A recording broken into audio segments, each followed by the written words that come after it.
Alrighty, welcome back to the stream.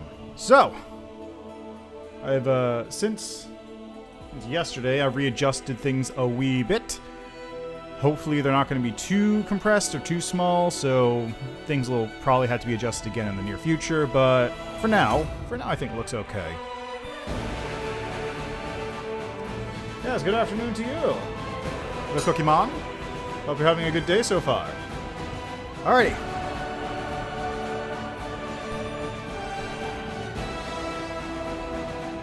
It's gonna double check that my... Whoops. It's gonna double check that the ad thing is off. Good.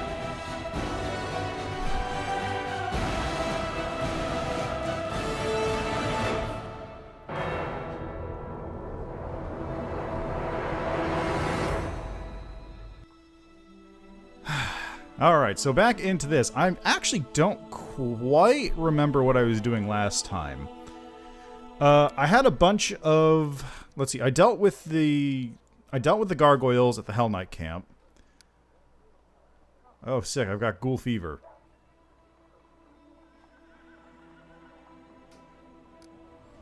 That's awkward. Alright, let me rest for a second here. I don't have ghoul fever anymore. Sick. I didn't realize I had ghoul fever to begin with. Must have been when I was fighting those ghouls at the ruins. Okay, so... Oh yeah, I've got all this stuff, huh?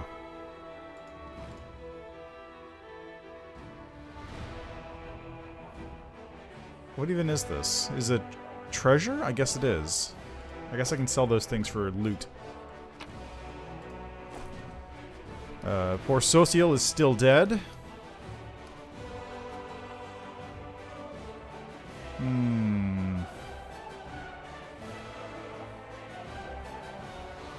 Alright, let's go with this for now. So, last time I did the gargoyle stuff, I got my Hell Knight party member, but I don't quite remember what I had to do from this point. Like, let's see, I cleared out over this direction. There's that broken-ass graveyard.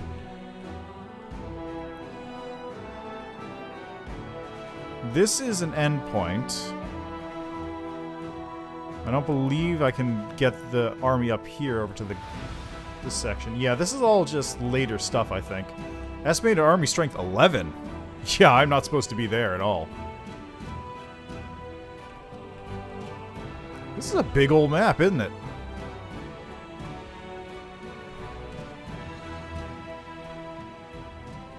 Struggle for control. There's Dresden. Yeah, I remember this big old crevice being here, too. Alright, so first things first. I probably should get Legion 2 to meet up with Legion 1. So I can combine them. This is a bunch of footmen. Footmen. Yeah, that's right. So, let's go to recruiting. I have no money, so I can't recruit anything. Oh, I can recruit Hell Knights. They're actually cheap. I can only recruit one Hell Knight unit, so that's not worth it. Okay,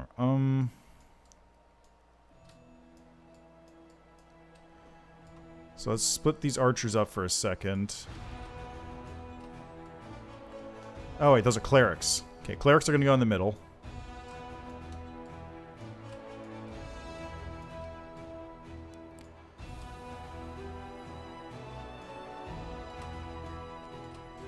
Do that. That should be good. If I had a Hell Knight unit, I'd put them right here. Alright, I've got an estimated army strength of 2 here. So I think what I'm going to do is I'm going to move my army into this section and start clearing out over here, because I've got this demon army to take care of, which should be easy. I got this demon army here, which is a bunch of archers, cultist champions, and a bunch of footmen. That'll give me some finance points and finish a quest, and this one is just in the way. So let's go. I believe I'm sort of getting the hang of this combat now, so... Yeah, take out those archers first, please. Thank you.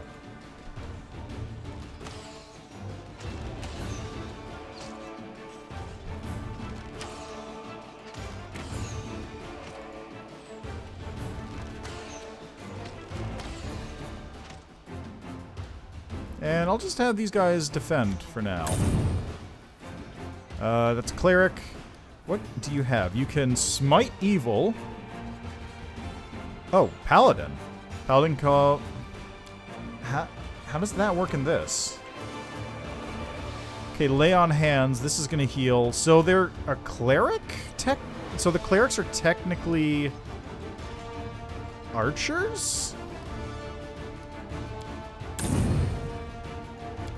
Oh no, the clerics are technically paladins? Is that how that works? I guess it must be. Okay, those footmen are going to hang out for a second here. Keep firing away. Those footmen have nothing. Victory! 0 losses. Literally just walking through them. Crusaders duly punched a group of mercenaries who had become enticed by demonic gold and turned their blades against their former allies. Those who rejected the blessing of the benevolent gods and succumbed to the temptation of sin deserved death, and death they got. Justice has been served, and the clerics feel that the gods are satisfied with this outcome, and I got 20 divine favors. Alright, we got traders over here to take care of, so let's go take care of them.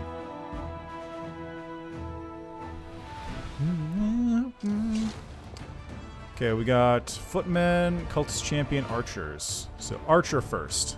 Always archer first.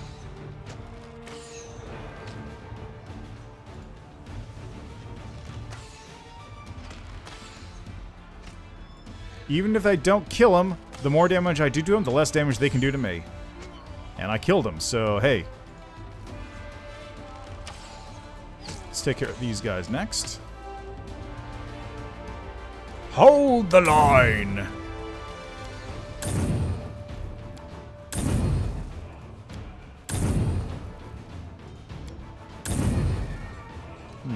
I suppose what might be a better formation, actually, would be 2 cleric units, 1 here and 1 here, so that way they can hit my entire front line with heals at any given point. I'll have to do that once I can actually afford more clerics. Paladins, whatever.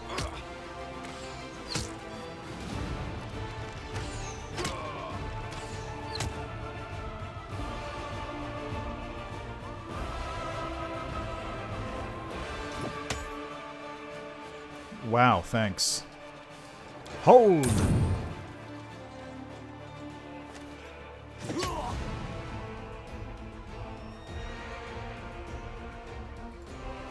And jab. And poke. Alright, lost some units.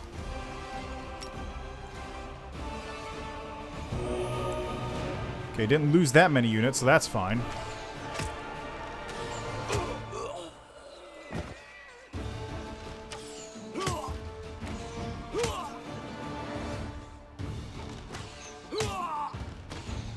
Yeah, only lost 1 unit.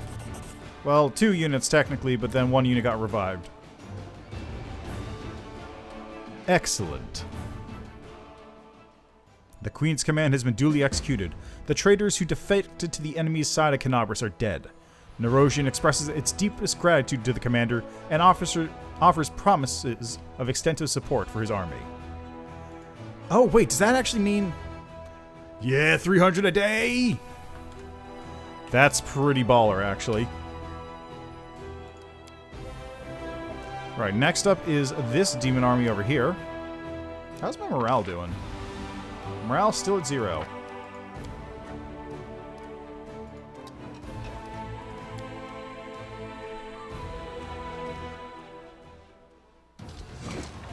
Ah, yes, the elementals. Right, forgot about those for a second. I guess I should take out these ones first since they're right here.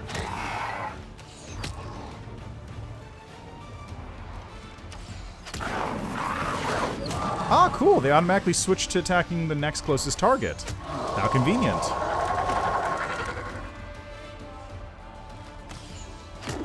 And dead. And you guys can just defend for a second.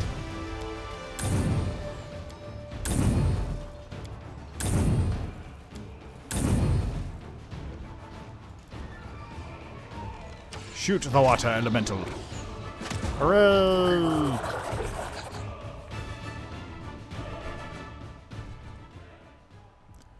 Treasure found. After pacifying the elementals, the soldiers found the remains of a cultist sorcerer in the middle of a broken summoning circle. Despite his apparent outstanding magical power, he was unable to control the raging spirits he had brought into existence. His stiff fingers were still clenching the horrendous flail he used as a weapon. Cool. Oh, and I got to level up. Intimidation. All enemies have the morale decreased by 10 per level. So I think, from what I saw before last week, morale like gets added to your attack. So if I'm able to decrease enemy morale, then my units have a better chance of living? And there we go. And let's see here. We got Scorching Ray, Fire Damage, Shield of Faith. Gains AC, Cause Fear. Reduces target unit's morale by 20% plus 20 plus power. Bless. All units get +1 to attack.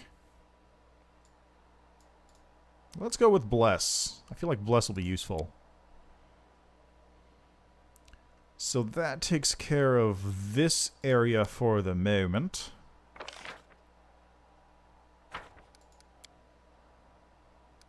There's one more demon army over here, which I might as well... Yeah, nothing. Couple whites and a couple zombies. I can take that out easy peasy. My legion has an army strength of 4. It is strong.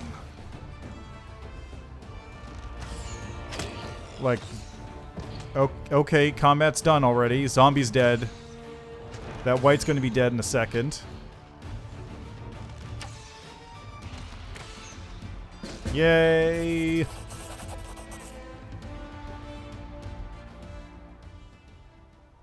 I got a crossbow.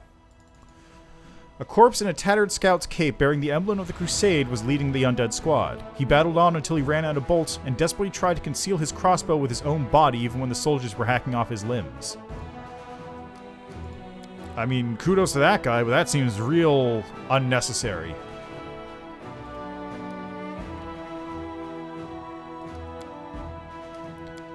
Alright, so I guess Leper's Smile. Yeah, just a little bit, right?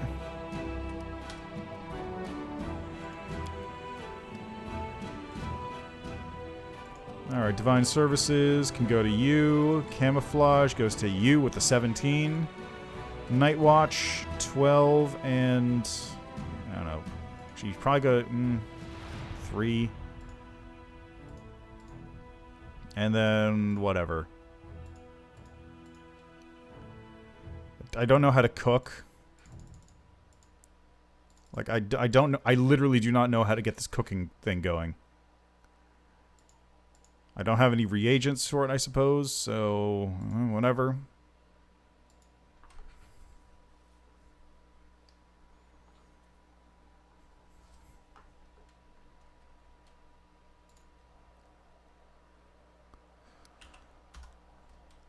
Alright. Leper's Smile. What's this about? Huh. Day 10, month Eridus, year 4710. Danger and distress rest heavy upon the scales, their measure soaring on the dangerous march to Dresden. The army moves steadily along the bank of the West Selen, scarred by canyons and ravines. Suddenly a group of scouts returns. Anevia, the leader of the group, makes 2 urgent signs to the soldiers. Wait and quiet. She dashes through the ranks of the commander who awaits her report. We're in trouble, the girl whispers. The road ahead is split by a canyon. To get to Dresden, we'll have to go down and then up the other side, but the canyon is swarming with foul creatures. Vescivores. A real pain in the neck. They won't shy away from our soldiers' weapons, and they've already managed to gobble some up. Looked like a caravan of refugees from Canabris that lost its way. How the fuck did you lose your way that badly?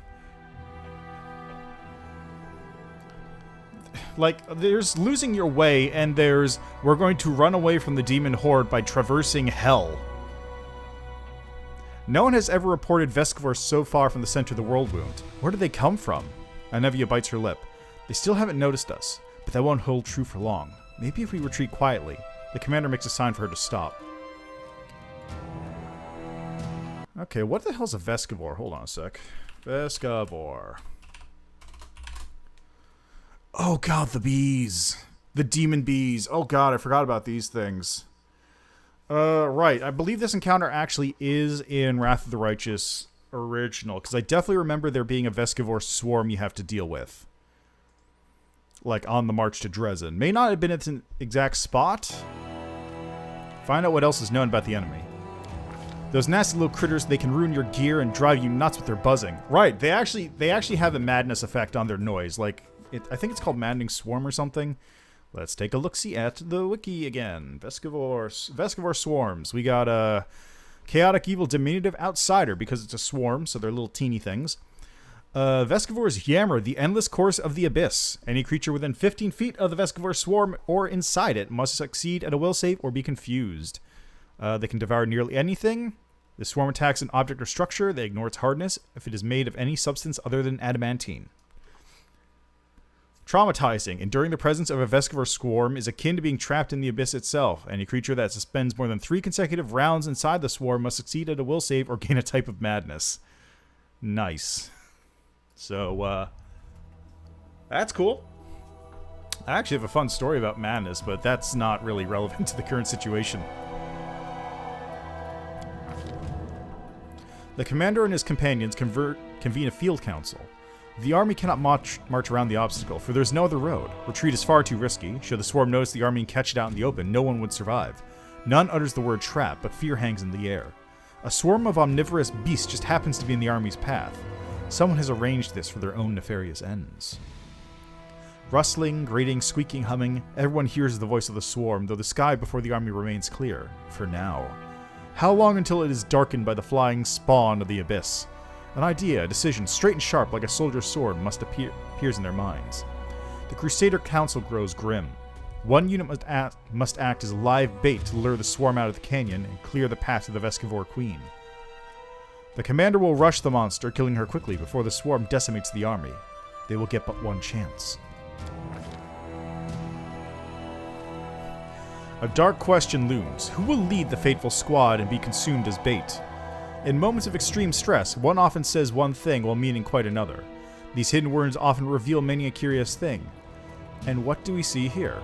Irabeth nobly states, I am an officer, best suited for the mission, but in truth she means, I cannot burden another with my responsibility. Singe, send me! Nura the historian emerges with an unexpected suggestion from behind the commander's back. This is just the sort of situation where ingenuity and knowledge of the enemy will be more useful than swords and armor. While she speaks, she thinks, I need to prove myself.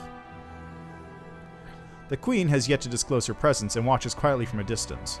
I'm not going to choose Nura. Fuck that halfling. If this was a real mission, she could get sent out to die, but she's going to turn it against me somehow.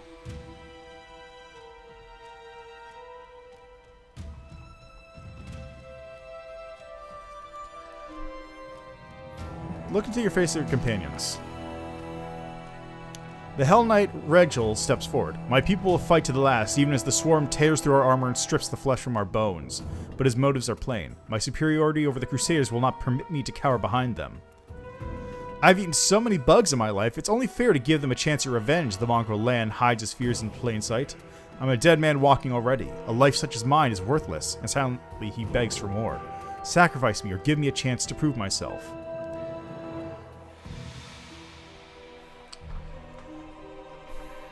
I'm thinking Regil or Irabeth.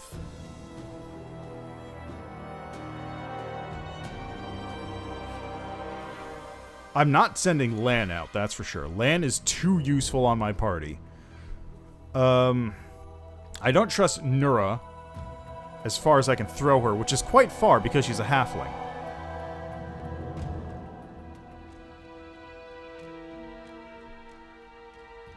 Let's go with Regil. He is going to be leading a Hell Knight troop, so theoretically he should be fine. And then that keeps Irbeth around for Paladin later on if I need her. I might lose a party member, but I'm not too torn up about it, even though Hell Knights are cool.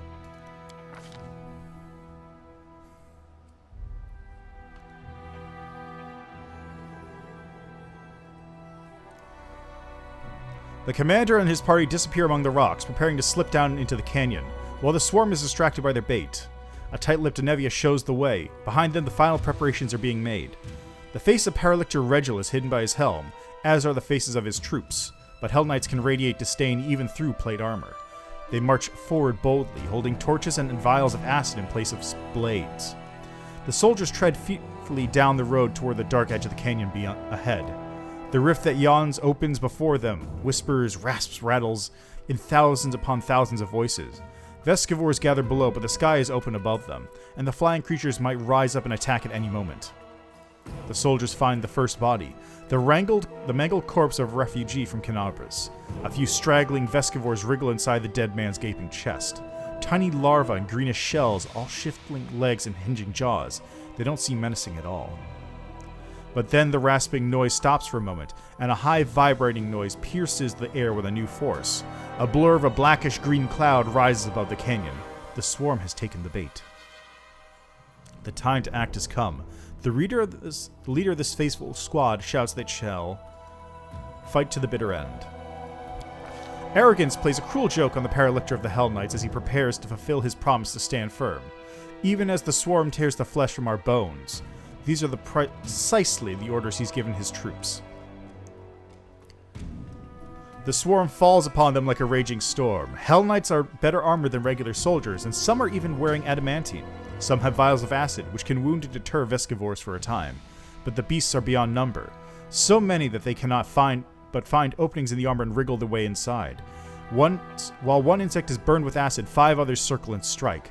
A moment later, Regil's troops are a living graveyard, his knights buried under a layer of wriggling and buzzing beasts. The rasping, mumbling, and buzzing of the swarm paralyze the soldiers' will. Poisonous mandibles cut through armor and bone. The swarm could scour an entire city from the face of Galarian. These modest forces present no obstacle. No matter what strategy the mortals choose, it is impossible to resist the eternal hunger of the abyss. Vescivores are its embodiment, no malevolent mind or terrible monster, but a million of half-sentient creatures who know no goal but destruction.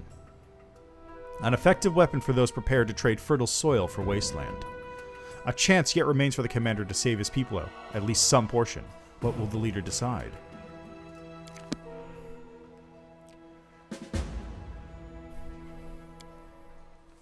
Deal with the Vescivore swarm. Well, I got none of him this time around. Let's go with you.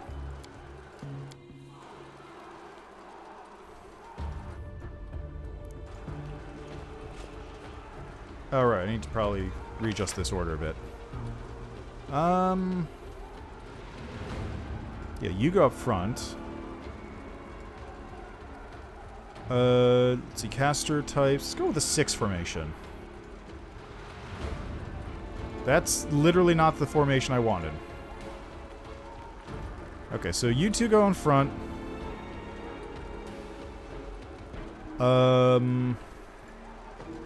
Probably you two like this. There we go. Together we stand. Spots of light and shadow dance along the walls of the canyon. High above your head, a swarm gathers, dark as a rain cloud. There's so many Vescivores that they block out the sun. Luckily, you've escaped the attention of the swarm, which is focused upon the troops you're using as bait, for now at least. With a tired gesture, Anevia wipes the sweat and dust from her forehead. There's anxiety in her eyes. Commander! The beast we come for is at the other end of the main corridor. There's a lot of burrows and plenty of beasts in them, but you better not delve too deep. Our people won't hold out long enough for us to clear the whole area. On the other hand, I saw the bodies of some poor caravanners during one of the side holes. They have some valuable stuff on them. The bugs will eat anything we don't grab. They can't tell the difference between flesh and steel. Wait, what? So they're eating all the treasure while we're standing around talking? What are we hanging around for? Come on, there's no time to lose. Did you manage to find out where the beasts came from? I'm not sure. There are clear signs of a ritual closer to the queen bug's lair, and they're fresh. Maybe someone summoned the scum specifically for us. The demon Phil figured out that we're never going to let Canaris go. Too bad we don't have a magic specialist who can figure out what those runes mean. What the fuck are you talking about? The words specialist in magic tricks brings Nenyo out of her reverie. Huh? What? I'm a specialist. I'll get to the bottom of this. What happened? Can you tell me anything about the monster? I never fought these before, so I don't know much. She's a nasty She's a nasty beast. She spits acid and summons her spawn from all around the area. One more thing. When I tried to get closer, I started feeling sick as a dog. I guess like a lot of demons, she knows how to get inside your head.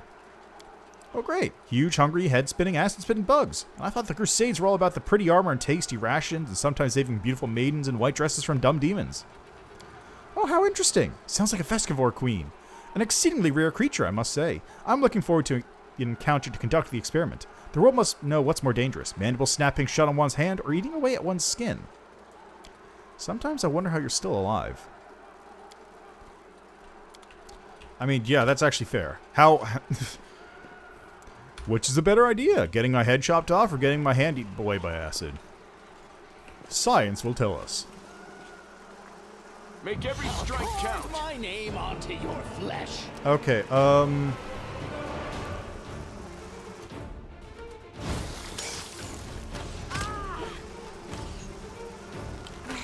Okay, well, just confused.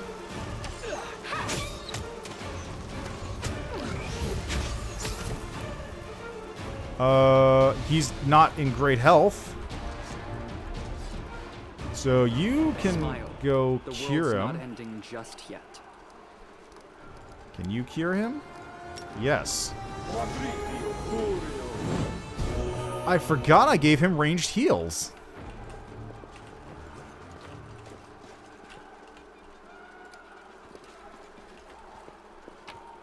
Got some stuff here. Cool. Okay, where am I actually supposed to be going? Can't tell. Sick.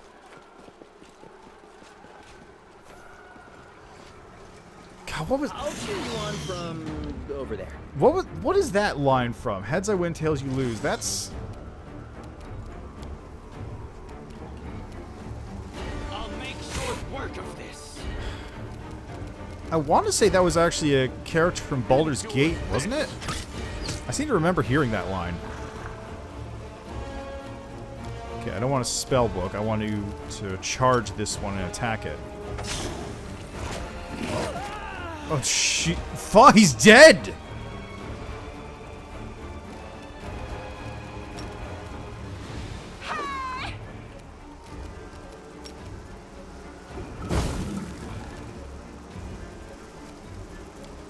Oh, this is bad. Mind over muscle.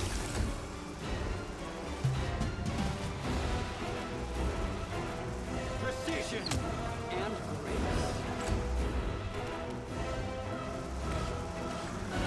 Are you fucking serious?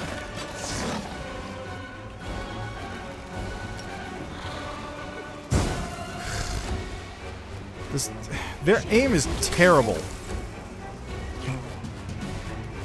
I will see to your demise. Okay, land, please shoot this thing dead. Hit it, hit! Thank you, god damn it. The inheritor. Are you serious? My blade. Die, die, die! Oh my god.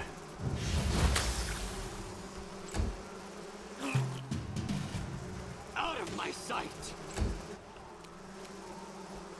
You won't survive. Thank you, fuck.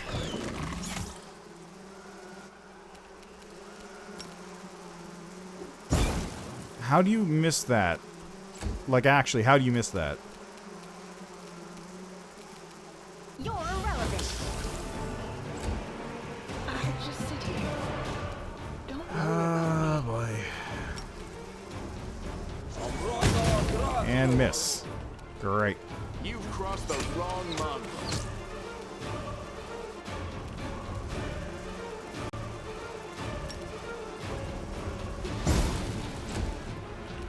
Oh right, they're abyssal, so they're actually resistant to fire. I'll just sit here. Don't worry about me. I'll make short work of this.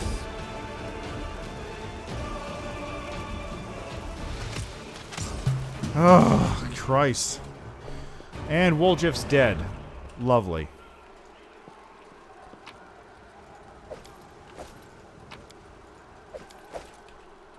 I still don't know how to heal people. Rules are made to be broken. A bright future awaits Okay, us. let's give you another... Let's give you a Cure Serious or something.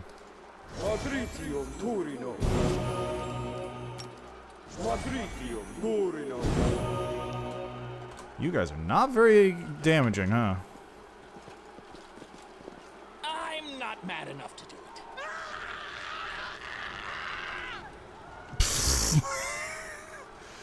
Okay. Okay, sure.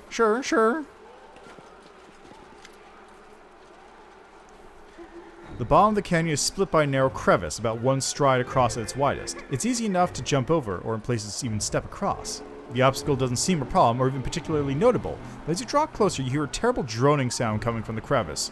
It seems to be howling as if it's alive.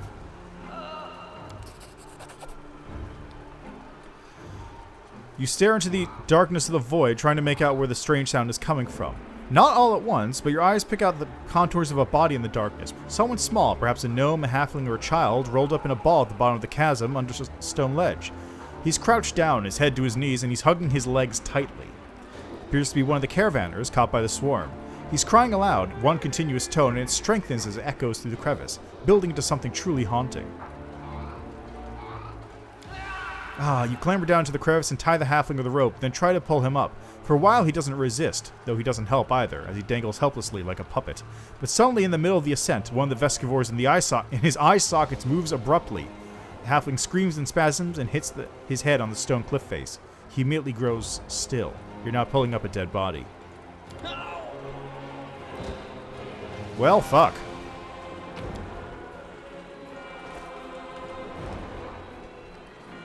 That's grim.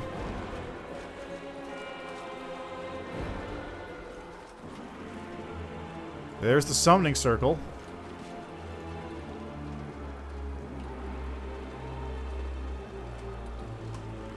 Really? Nobody? Okay, let's save right here. I'm gonna just make another manual save because I feel like I'm probably gonna lose this. Mind over muscle. Do not be. That is probably the Vescivore Queen though, right? Yeah, it's the Vescivore Queen.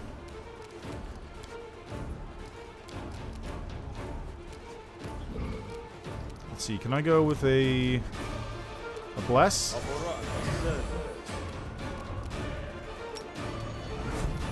Alright, kill this fucking bitch. Okay, you are gonna cast not invisibility, you're gonna cast haste. Oh, it's an Evia.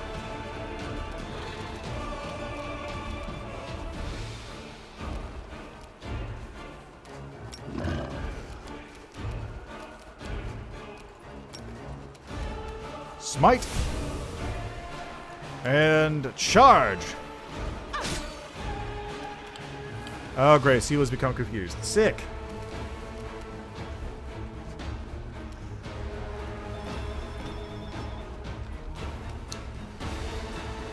I wish I could do that, honestly. Like, I don't even know what would be a good one for that.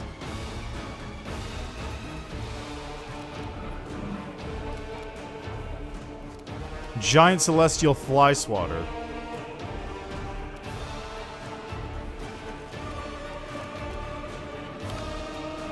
What? How did I... What?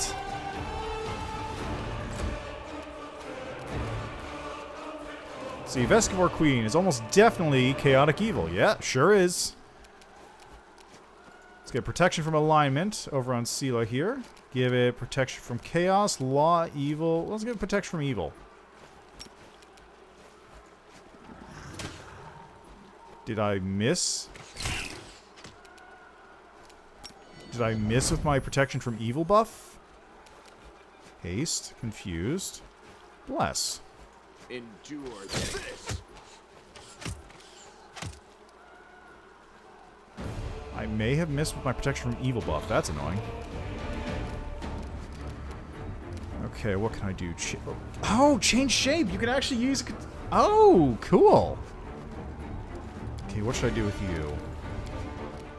Displacement. Acid arrow. How about a magic missile? Spell resistance. Shit. Move you over here.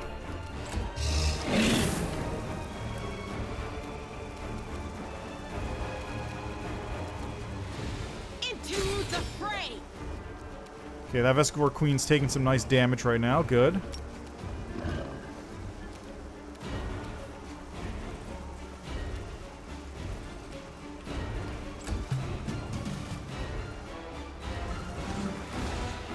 What was Darren doing? Oh, he's confused. That's what's going on. You won't survive me.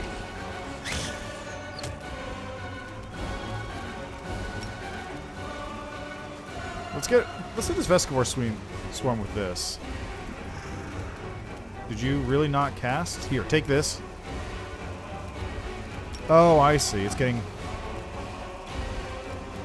Okay, then I'll just do this. Yes. There, problem solved.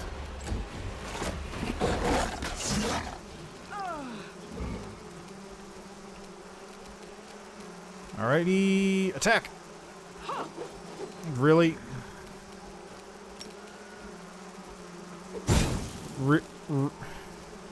Seriously? Okay, Darren, you want to like maybe 5-foot step back then, since you're confused? Alright, how about... Remove sickness isn't helpful. Here. Send a cure spell at Sela. Keep her topped up, why don't you?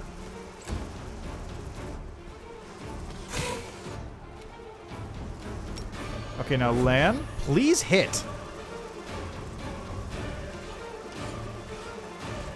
How did you miss every single one of those fucking attacks, Lan? What did you roll? Oh, it's 26? Holy shit, that thing has a lot of AC.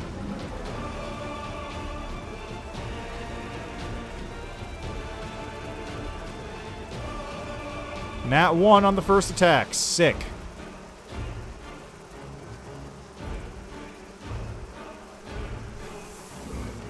Okay, is there a way to reduce its AC maybe? Yes. I can't because I don't have anyone with the Hex. Okay, turn off power attack. Alright, take you.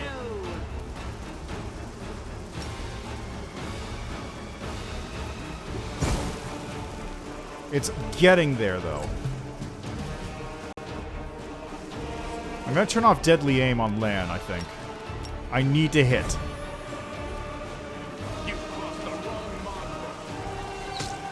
Holy shit! 32 damage.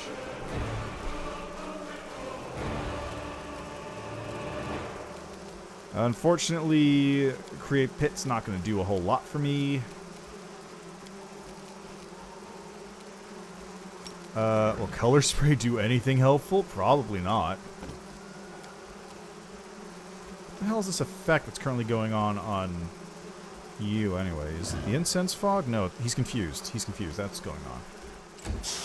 This will leave a bruise. Oh, Jesus. Alright, Sela. We're gonna real quickly just lay on hands. Yeah! Went better than expected. Unleashing her last shriek, the Swarm Queen slumps to the ground. Immediately, as if by magic, the distant sounds of battle begin to subside. Several small beasts sit on their mother's bodies, sinking their mandibles into it. The canyon drowns in the waves of scent, a sweet soporific with a hint of bite, like the crackle in the air before a storm. Looking at the slain monster, for a brief moment you feel an inexplicable sensation of, not sympathy, no, the Vescivore Queen is disgusting, but a strange kinship. What is it like to be part of a swarm, hostile to all life, halting everyone and hated by everyone? You take a deep breath, and the sensation passes. Was that worm that walks? Was that a worm that walks? Bit. Agreed, mind you. I've had cause to see holes a good deal more disgusting than this in my time. Mind you, I've had cause to see holes a good deal more disgusting than this in my time. Darren laughed suggestively, but they were few and far between. Those parties are wild. Parties he hosts must be wild shit. Sia looks at Darren in confusion, then a second later bursts into giggles. Have the fumes gone to your head count? Look at you, cracking jokes like the worst kind of bod. Lan looks at the queen's carcass. The mongrels in the cave under Canabras could eat that, I guess. Anevia approaches the swarm queen's body. Her face clearly expresses a desire to kick the dead beast, but she refrains. Just a brainless bug, and so many of our people died because of her. Just yesterday I was sitting by the fire with some of the people the swarm devoured. Suddenly, Anevia stops. Her nostrils flare and her eyes scan the floor and the walls of the canyon. She squats, pokes at some limbs of slimy substance, lifts them up and looks more closely, smells them and cringes. Is something up? Aha! Anevia rubs a ball of greenish slime in her hand. I'd bet my life that your gear had this nasty stench when we were entering the canyon. I saw the queen bug spraying it around to summon her spawn to her. By the way, did you know that smells are extremely effective in attracting attention not only in the insect world? For example, a tavern keeper in Canabras can, for 10 minutes, purposely and doggedly search for a rotten fish that turns out to be in the pockets of his apron. Let's see if we can find the source of the smell among my equipment. You and Anevia search through your things and quickly find the source of the smell. A thin handkerchief. Looks like it's been soaked in something like the Swarm Queen's slime. Curious. I'll be damned. When the queen was spraying the sweet-smelling goop around, the swarm flew to it like flies to a jam. The chewed-up bodies of the caravanners smelled like this too. I checked. Commander, I think some rat planted that handkerchief on you to ensure the Vescivores would find you. The demons did this. They placed the swarm in our way to make sure I couldn't avoid the ambush. Looks like I have some enemies in Mendiv, and someone has decided to get rid of me. True, nobody likes upstarts. If you know what Irbeth Outlies hissed behind her back when she was appointed head of the Eagle Watch. Anyway, we need to keep our eyes open. That handkerchief could have been planted here by magic, but take it from a professional paranoiac. I think we've got a rat in our camp. It's Nura. Spoiler. In Canabras, we squashed the cultists time and again, but they were like maggots on a dead hog. Some could have infiltrated our forces too. We have to keep our eyes open and our guard up.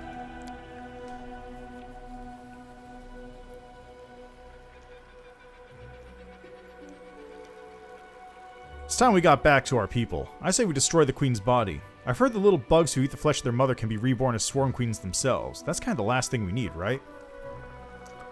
Okay, so on one hand, yes, burn the demon body. On the other hand, Vescivore swarm in the Citadel, kinda useful. I'll stick with not evil. Great! Cleaning up after a fight is just what I like. We'll start here, and little by little we'll clean up the entire world wound.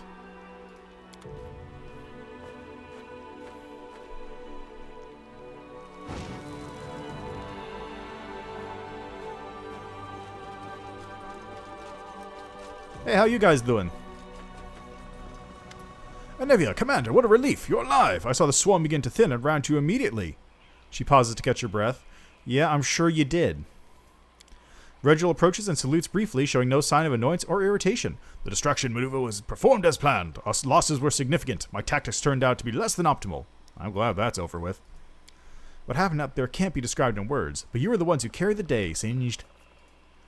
Luckily, our losses were not as great as we feared. Not many are even wounded, but if you'd been a moment earlier, I'm afraid to imagine what might have happened to us. Or if you'd been a moment later.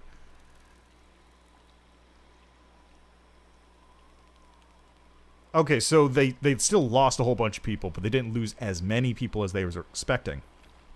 Fortunately, the insect's acid ruined what was left of the caravan. Of course, I sympathize with those who perished, but we could have used their gear. Oh, quiet down. How did this caravan even come to be here? This is no place for civilians. They lost their lives for nothing, and they didn't even leave behind anything useful. I'm ready to sacrifice the loot for a chance to kill a huge, disgusting bug. Ha ha. What are we going to do now? Since you're here, please take a look around. I found some painted runes and the traces of something that seemed like a ritual. We need to figure out what this is. I'm pretty sure Discari is, like, related to Beelzebub, right? Well, Discari is Lord of Locusts.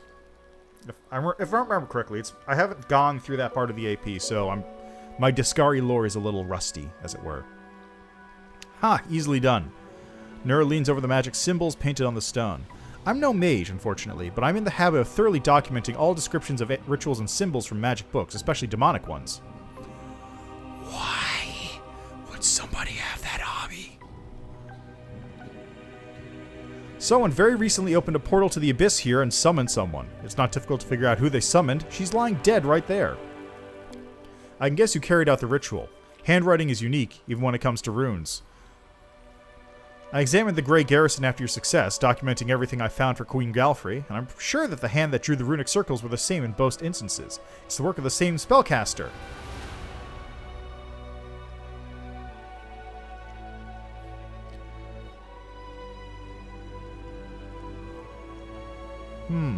Clever. We should be afraid of demons.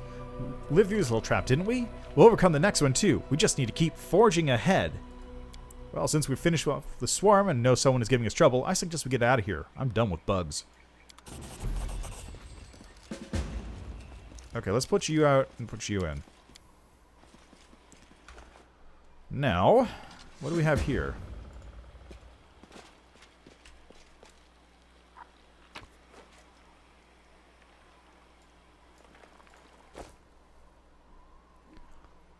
Is this a cave?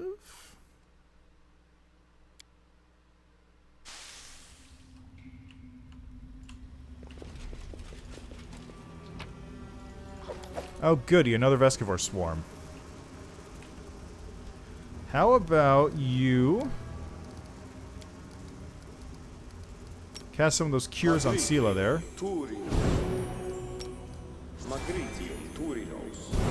Boy, I need my actual cleric back. Alright, and you swap places here. Let's shred them!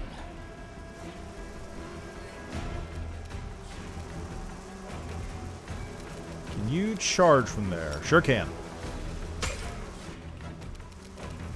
Make every strike count. I'll remove this obstacle. Good. This is working out much better than last time. Well, not anymore.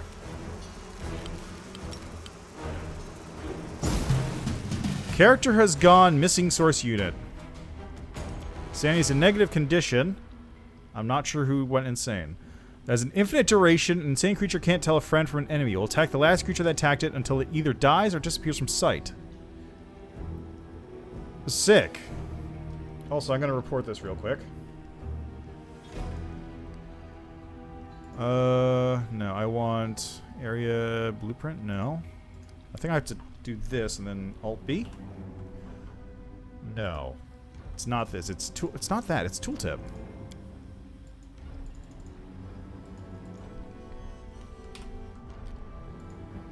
But also, nobody's insane, which is weird. I guess that'll work. On insanity tool tip has missing source unit instead of name. 2 gain insanity condition may only apply to a party if a dead party member was swapped out. Swarm attacked Nenyo.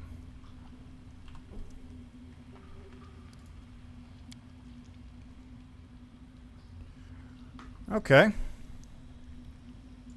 Let me just double check something. Is that filling up the screen properly? Good.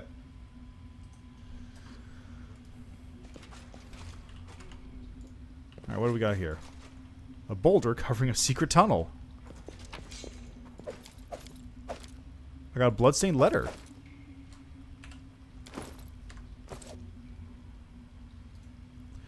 There's a letter on one side of the paper, and with on the other, a hastily drawn map of the dungeons with a mark on one spot. Anyone who can help us? My name is Harkle, and I'm the chief of the Nasty Waifs gang. Recently, we raided the Tower of Estrada in Canabras, and with Norgorber's blessing, we took quite a haul. Oh. Oh, these are the guys who stole the artifacts. Okay. We hid in a reliable place with a bad reputation, somewhere the law would never think of going. We were celebrating our success when Quick Rick appeared and choked 2 of our friends to death. We knew things were bad because Quick Rick had already been dead for about 4 hours. The old man was a drunk and his heart had failed on the steep mountain roads. Terrified, we chopped Quick Rick into pieces, but a few hours later he came for us again, and he brought with him the 2 he killed earlier. That's when the real nightmare began. Something so bad the mountain can't take it. Corpses came back to life, the howling, screaming in pain and rage and killing, the way they killed. Even now we're sitting in a cave, keeping a wall of fire burning with oil sanctified by the priest of Iomedae. It's the only thing separating us from the mob of walking corpses we once called friends. Praise Norgorber, we took an oil vessel with us from the Tower of Estrad. It won't last another day if the heat doesn't kill us quicker. Looks like the nasty waifs are done. So here's our offer. If you can get to Dry River Canyon and get us out of here, we'll honestly return all the loot, show you all our hiding spots, empty our pockets, confess to everything, and accept any punishment except the gallows. If you want, we'll even sign up to be crusaders. We'd rather die in the mouth of a demon than suffer here forever with our friends. I know my comrades well, and the man who planted this litter for you will have long ago escaped to the south. I beg you, here's the exact location of the place where the nasty waifs are making their final stand. If you have a drop of mercy in you, save our souls. Interesting. So it was in Dry River Canyon. Time becomes distance. Did we step on Oh, we got a their white. toes as well? This is probably fine. It's only 1 white. Yeah, that's what I thought.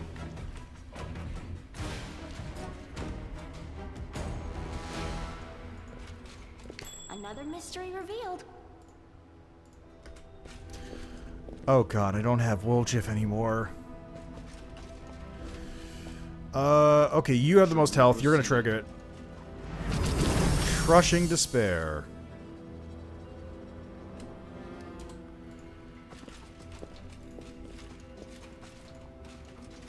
Step, step, step.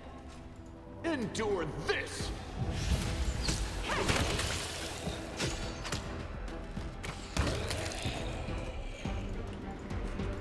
What's in wait for me there? Well, at least it wasn't a big damage trap. I can deal with the -2 to stuff. Hey, got another white. Break against our resolves.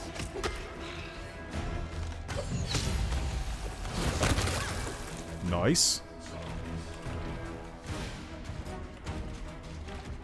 Friend. I am your Cairn white. Guide my blade. executioner.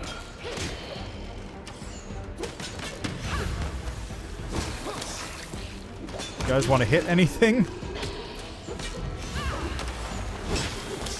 Oh my god, negative level? What the fuck?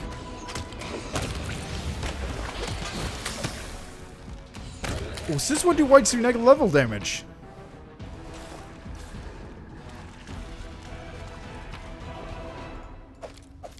Scroll of Fairy Fire. Belt of Incredible Dexterity +4, baby! Oh yeah! Okay, what do you have? Do you have a belt? No, that means you're getting this. Where is it? Oh, we also have a Crossbow of Judgment and a Tyranny of Mind Heavy Flail. Where's that? There it is. Yeah! I think I did put another crossbow... Or I think I did put a Belt of Dexterity on Woljif, but he's indisposed at the moment.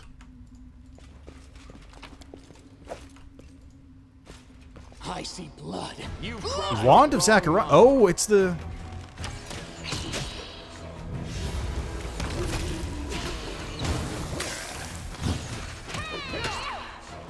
Did someone just...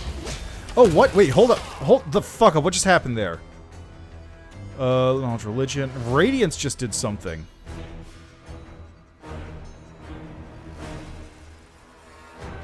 Seal attacks Cairn with Radiance.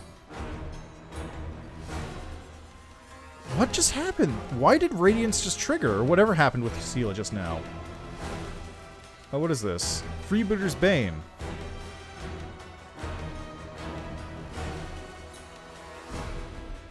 At first level, the freebooter can, as a move action, indicate an enemy in combat and rally her allies to focus on that target. Oh, one of the enemies must have freebooted her. Okay.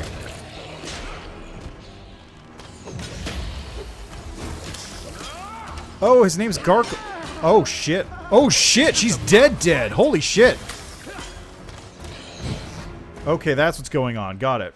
Turn-based mode activated. Press the attack.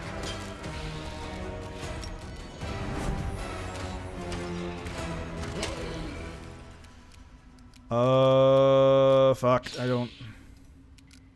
Blinding Ray.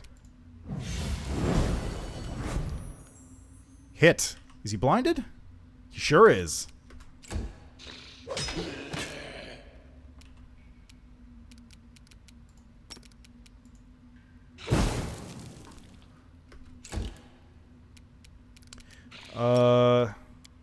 Treat affliction is not what I want. I want to heal Regil.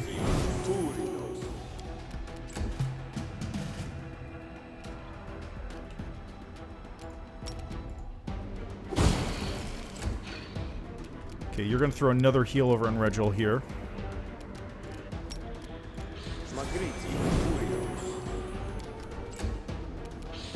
This one's mine. No attacks at all.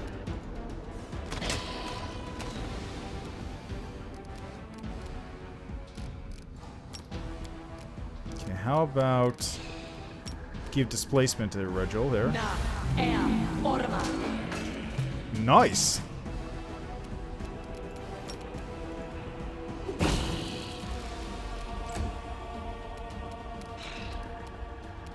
I will see to your demise. Kneel before me. Make every strike count. Okay, you're gonna 5-foot step back here, bud. You should have listened to reason. I refuse to surrender.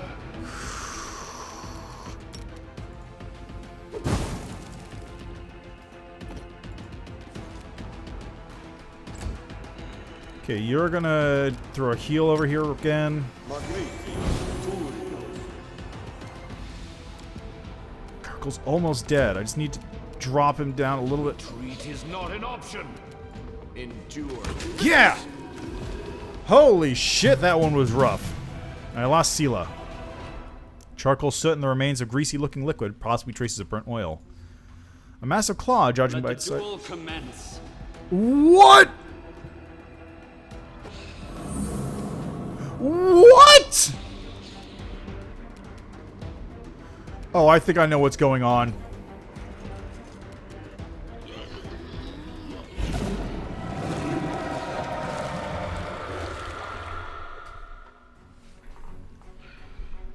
As soon as your fingers touch the wand, a surge of energy courses through your body. A howling choir of restless souls deafens your very thoughts. Green light pours from your eyes. It can rend soul from body if you so much as will it. The wand vibrates in your hand like it's alive. But no, it's certainly not. As you realize with amazing clarity. But there's definitely something inside, and it's studying you closely.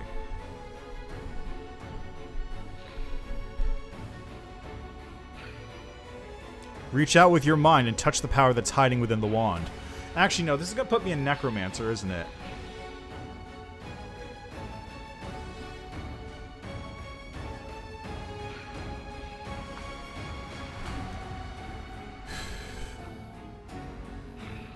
I'm going to break this on.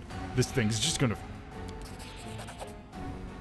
A biting pain runs through your fingers. The wand clatters to the stone floor, breaking in two. The sound seems grim and menacing, like the tolling of a funeral bell. Whatever was hiding in the wand did not appreciate such disrespectful thoughts. The green light fades as quickly as it arose. The choir of the dead quiet their howls. The power slips away, even as every part of your body protests against it.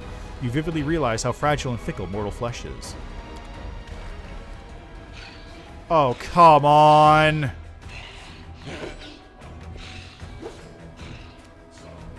Thank God, it looks like Garkul's not full power.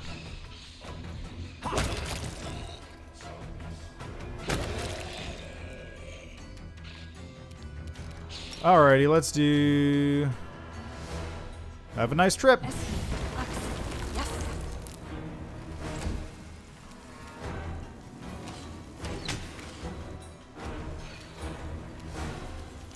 Do you have Searing Ray or something?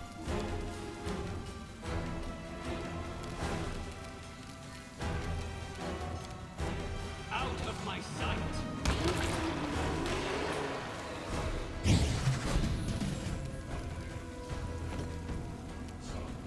Let the attack commence.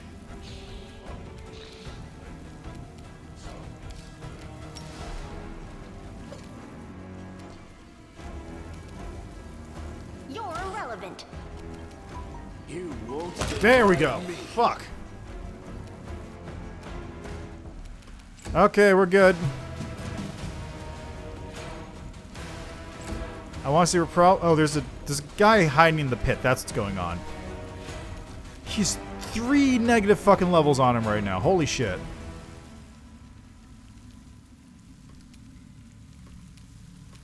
Alright, you're just gonna hang out for a minute there. Everyone just hang out. Okay, Darren, you come over here. You're gonna do a channel energy.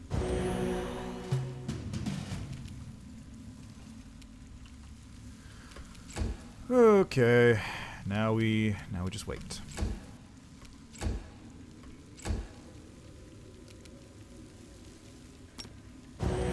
Might as well top everyone up a little bit.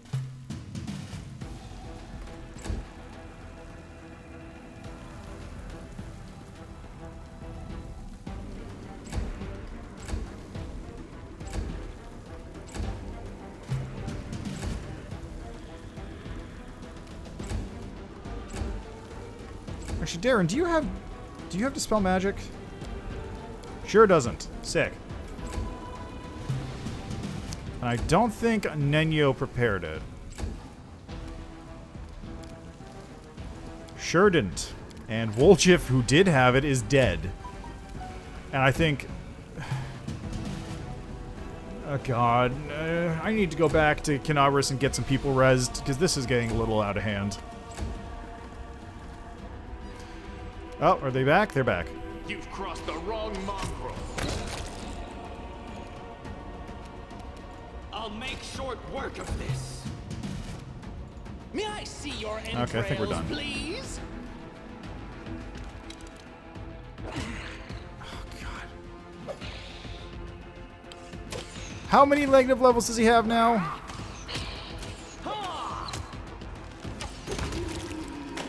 There we go. Fuck, are we done? Oh, Christ. Oh, Elven Curveblade. Vermin Bane Elven Curveblade.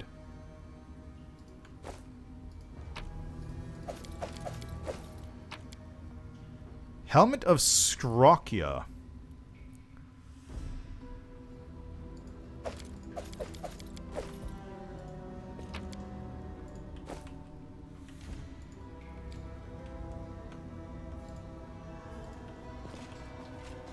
Can't hide from me. This one's rough. Vessel of Mielis. Upper vessel is empty, but there's a film of scented oil along the sides. Crusades, as seen by ordinary folk. We got Old Man Pavistan. Scrolls of Entangle. Not bad. Gold coins. And Curse Peel-Off.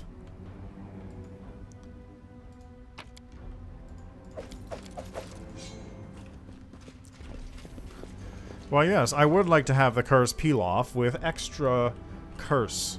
Give me, blindness, and I want to have to roll twice for everything from now on until I die. There's Seela's body just hanging out. Can I, like, go into the water over here? You can, yes. Alright, now over to this side. Now we begin the trek back to Kenabris in order to dump off some dead corpses.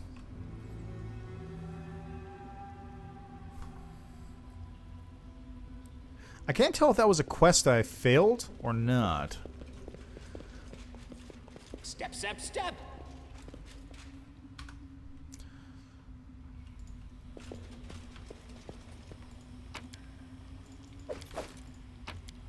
Ooh, +2 longsword.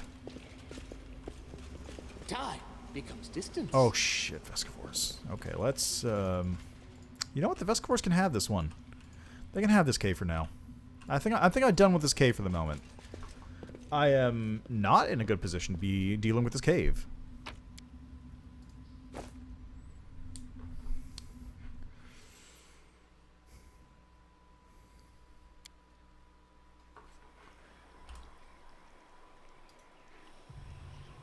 Oh wait, there's a map exit over here. Never mind.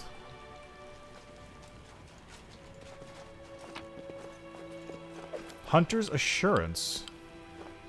Composite enhancement +3 bleed. When the wielder of this +3 bleed composite shortbow confirms a crit, the enemy suffers on stacking -1 penalty until end of combat. Ooh. Well, now that's an interesting one. So what you're saying is I should get improved criticals.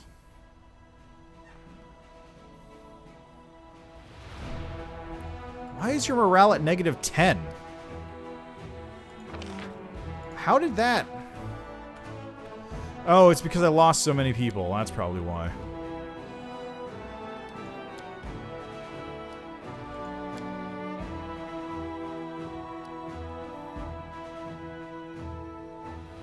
Four incubi, huh?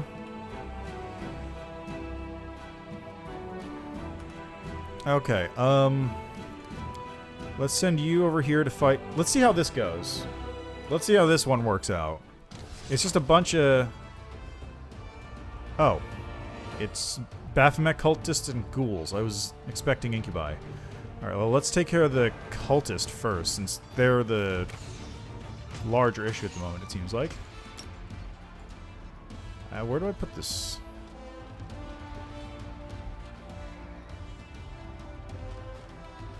How does this thing work?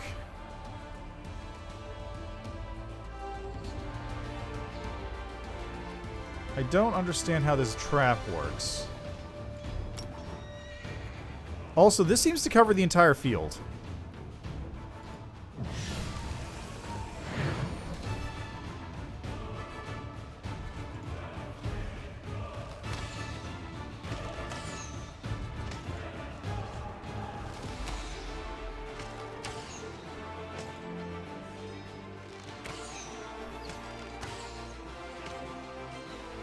Like, that was literally the entire field of combat.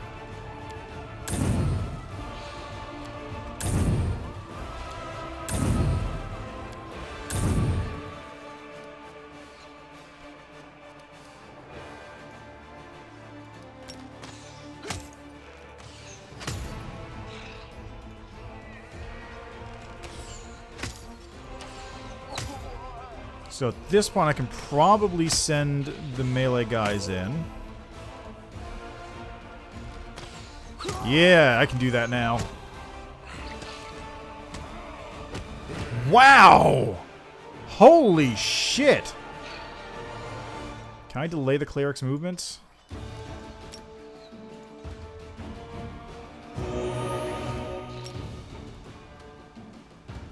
No, but I can certainly attack with them.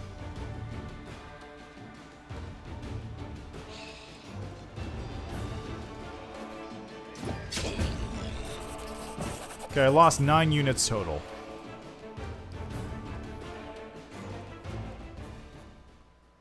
The cultists protected their caravan of valuable supplies to the death, but the Crusaders prevailed. It seems that the demon worshippers plundered the treasures from the nearby Sarkorian ruins.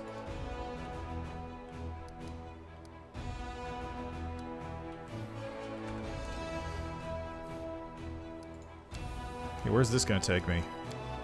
Oh, fortress, okay.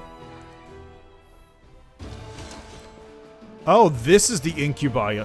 Okay, attack that first.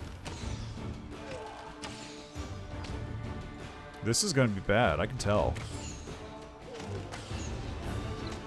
Yeah, this is gonna be bad. I haven't even dropped one of these units yet. Holy Christ, I haven't even dropped one of these units yet.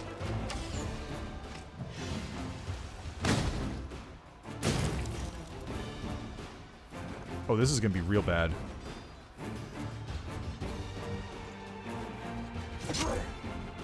Are you serious?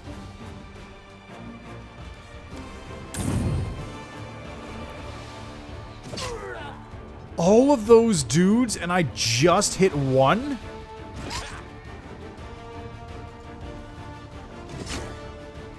Oh, this is bad.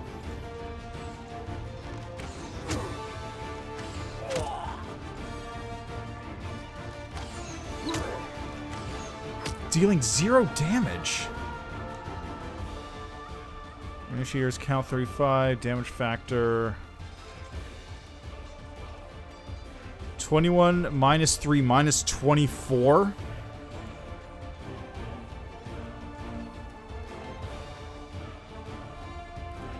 What the fuck? What in the fuck is that?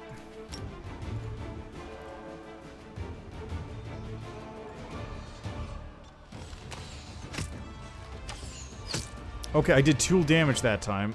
This is not gonna go well, is it?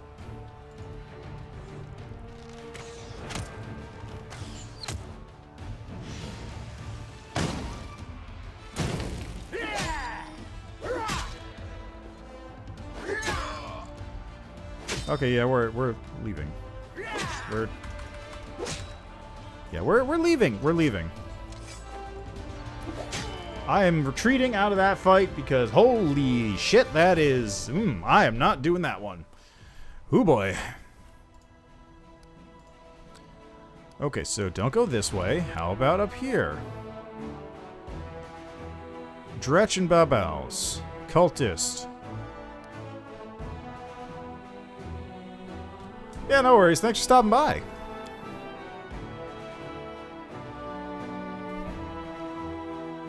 I also need to go this way because I need to clear the route to the heaven, whatever it's called for the story thing. For my Count Darren.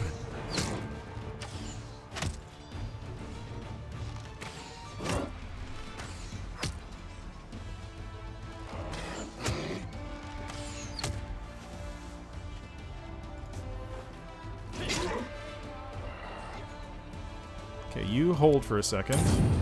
Oh, maybe holding is delay.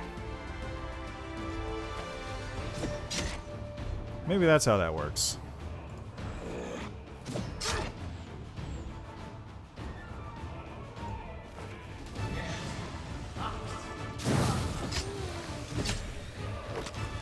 Holy Christ. What is this, by the way? What did this thing do?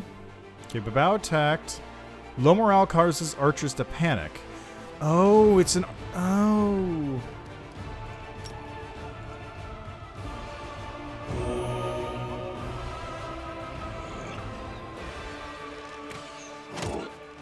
So it was a morale thing. Okay. Okay, I'm gonna need to get my clerics in there, I think.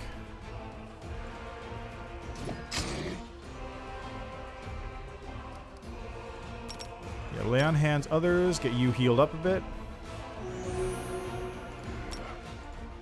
Can't heal again on this round, I suppose.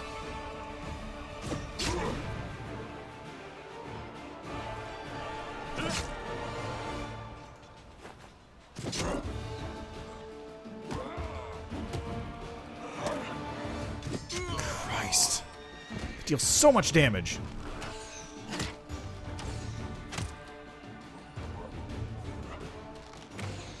And I've still got to deal with that Dretch.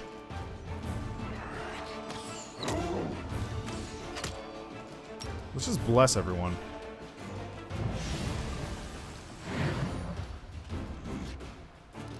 Oh, you only get 1 heal? Oh, Jesus.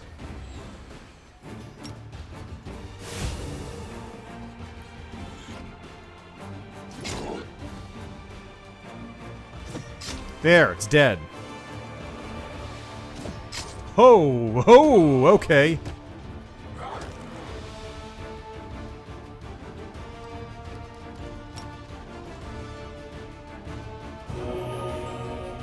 I see how this works now.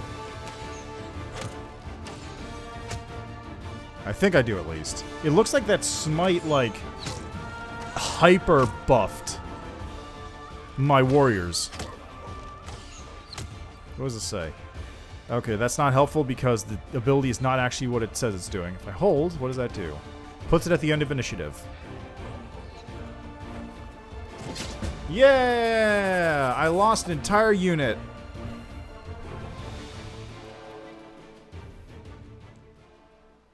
Dretch's hitched to overloaded carriages had no chance of escaping, and their masters preferred death over giving up their cargo without a fight. The wagons were full of treasures plundered from the chaos of battle in Canabras, which means I'm now rich. I really don't want to fight that one. Okay, you're gonna just go back to camp for a minute.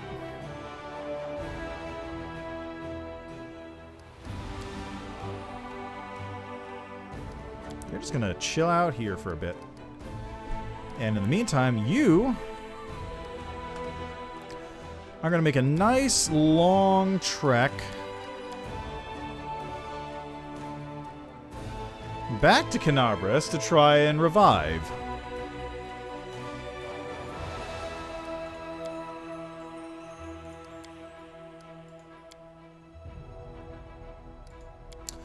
Oh, interesting. Because Seela's dead, she can't be exhausted. Which means that I can actually keep doing this without the game prompting me for a exhaust rest thing. Weird.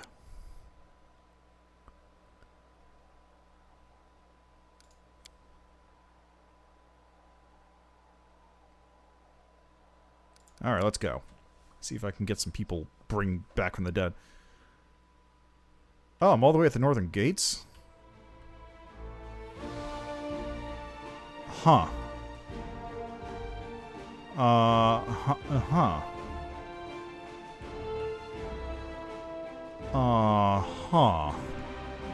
That's a little odd.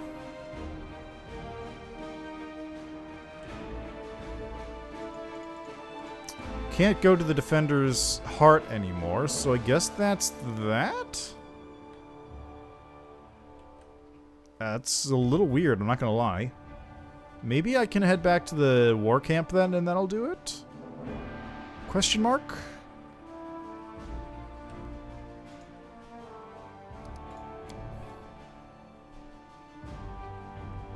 No, let's try it out. Yeah, looks like it. Oh, is the war camp moving up each time? It is. Okay, so I'm just gonna reload that save before I get all the way down there. And move my way back up.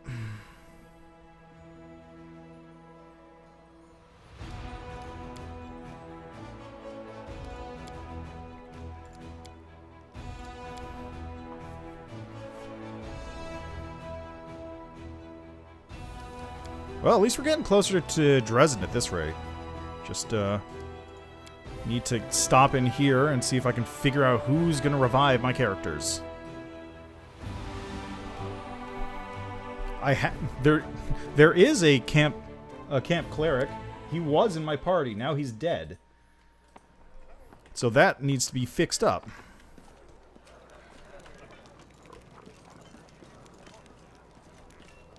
Okay, there's the actors. There's Horgus. Do you have any scrolls? Ring of protection, gloves of dueling. You got some random junk. Here, take my junk. It does not seem to have any scrolls on sale, so I gotta find out who does.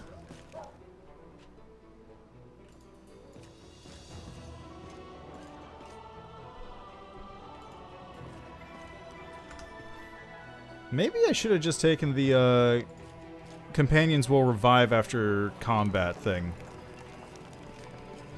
There's Irabeth. Let's recruit. Queen's bodyguard. Hey, there she is. Queen Galfrey nods to you cordially. Her armor is plain and unadorned. As promised, I enter the ranks incognito along with a few bodyguards. I have introduced myself as Katrain, an old friend of yours. I'm a knight of a minor order, the Green Crows. We shall see how long it takes Anevia to sniff me out.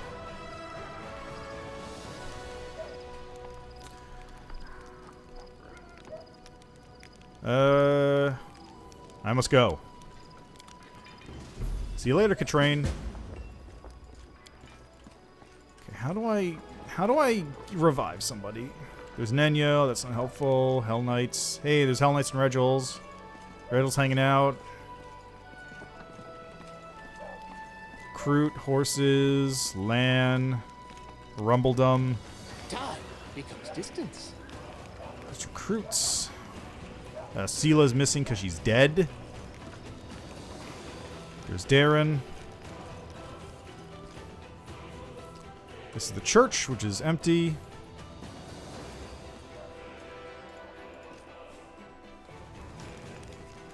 Step, step, step. Maybe here.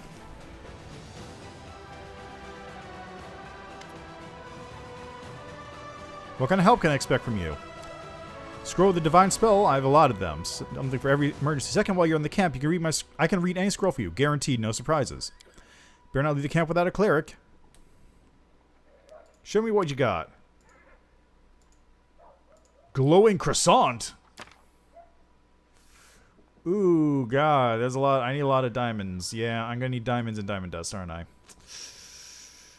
Okay, scroll of resurrection. Holy shit, that's 12,000. But do I actually have 1 million gold? No, I have 16,000. Sick. Oh, that's resurrection. Okay, I want raised dead. Right. Raised dead. 6,000. Ugh. Okay, what level spells raised dead? I need to figure out how long I can keep Seela dead for. Raised dead is a cleric oracle 5. Social is like level 7. So that's 3 levels. That's a lot. I'm going to go through Dresden before I hit level 10.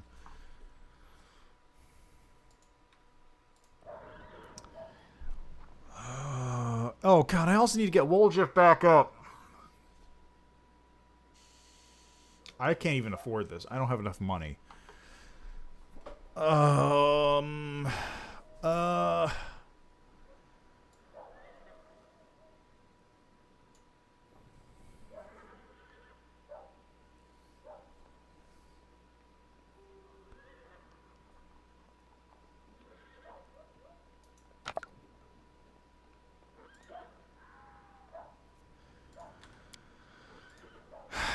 Okay, let's save again.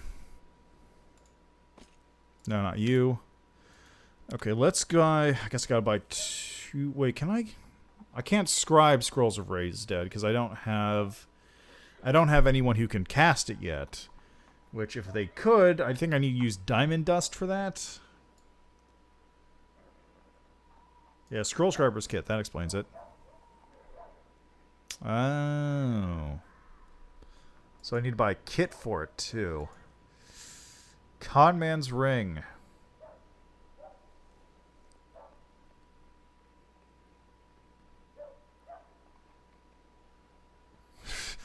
Bookworm's Headband. +2 int, but -2 charisma and persuasion.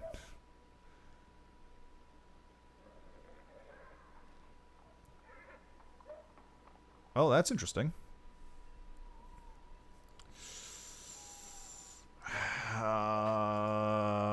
Coin of Protection. Oh, interesting. I guess.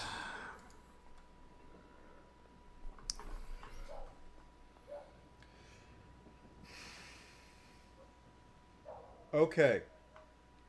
Seela's gonna have to be dead for a while. Social I'll bring back. He's a cleric, so I could use that healing very badly. And ideally, he'll hit level 10 at some point and be able to raise dead himself. Actually, he's a cleric. He's not an oracle. So I'll go for that. And then I'll raise Woljif, because sneak attack is far too useful. And yeah, I guess we'll go with that. That Festivore area was rough. Okay, so I want to go for Scroll Raised Dead. I want to get 2 of those.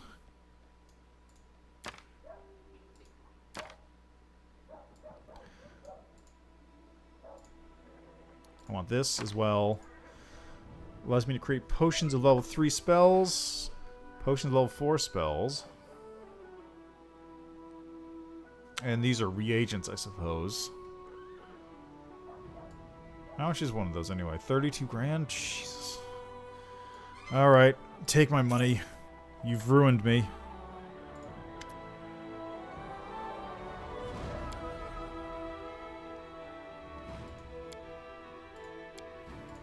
Okay, F5.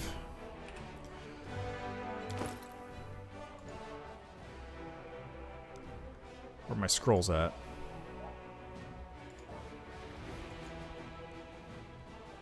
No, I want name ascending order. Scroll of reduce person. Raise dead. There we go.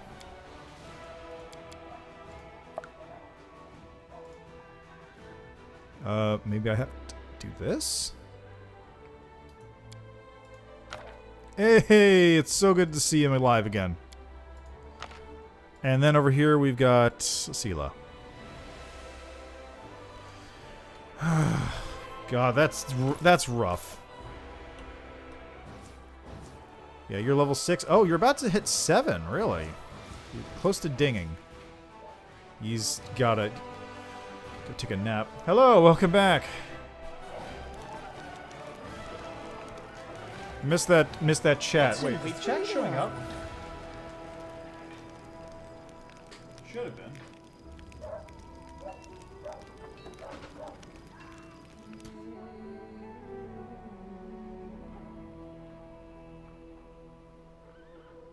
Yeah, it's showing up.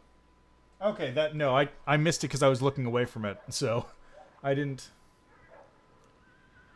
Oh, okay, just making sure there.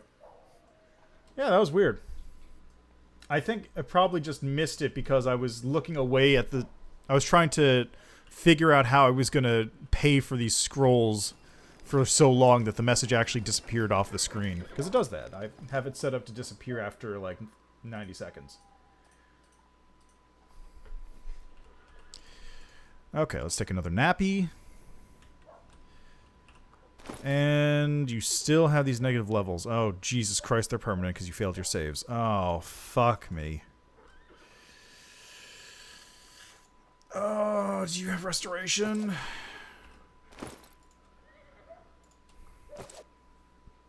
Do you have restoration at this level? Do you only get that at 4? Is that a 4th level spell?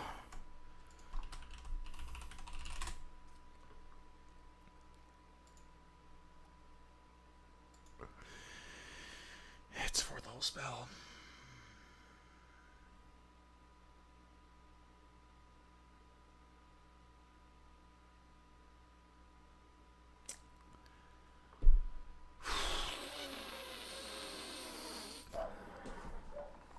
The beta goes up until chapter... Okay, so they did actually mention this for people who were streaming the game. The beta goes up to chapter 3 like normally. So you get... what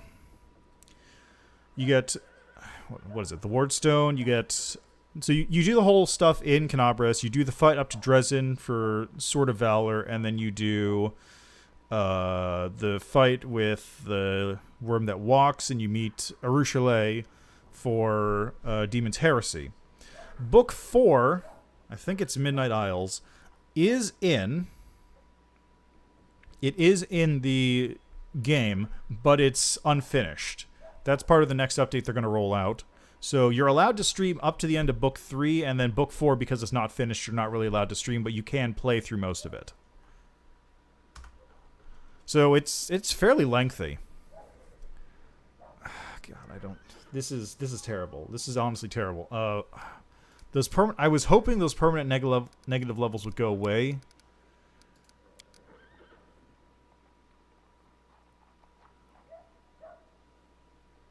Because, God. So he failed his saves to get rid of the negative levels, so now he's permanently 3 levels. He's permanently a level 3 character at the moment.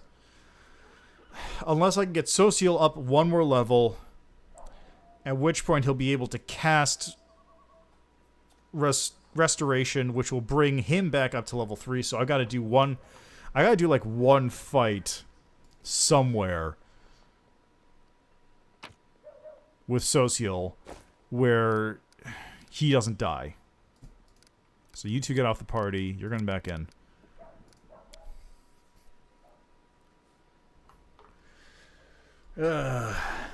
God.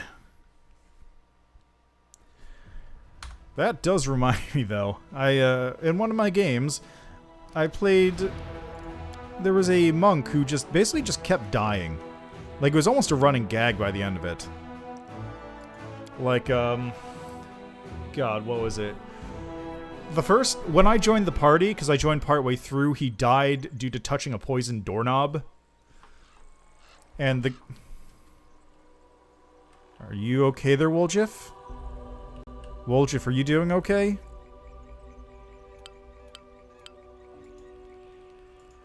Are you doing okay there, Woljif? Are you fine? How about you, Social? Are you okay? Oh no. Oh no. Oh no, what's going on?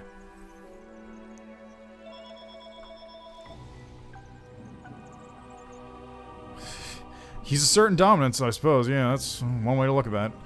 Okay, so you go here, you go here.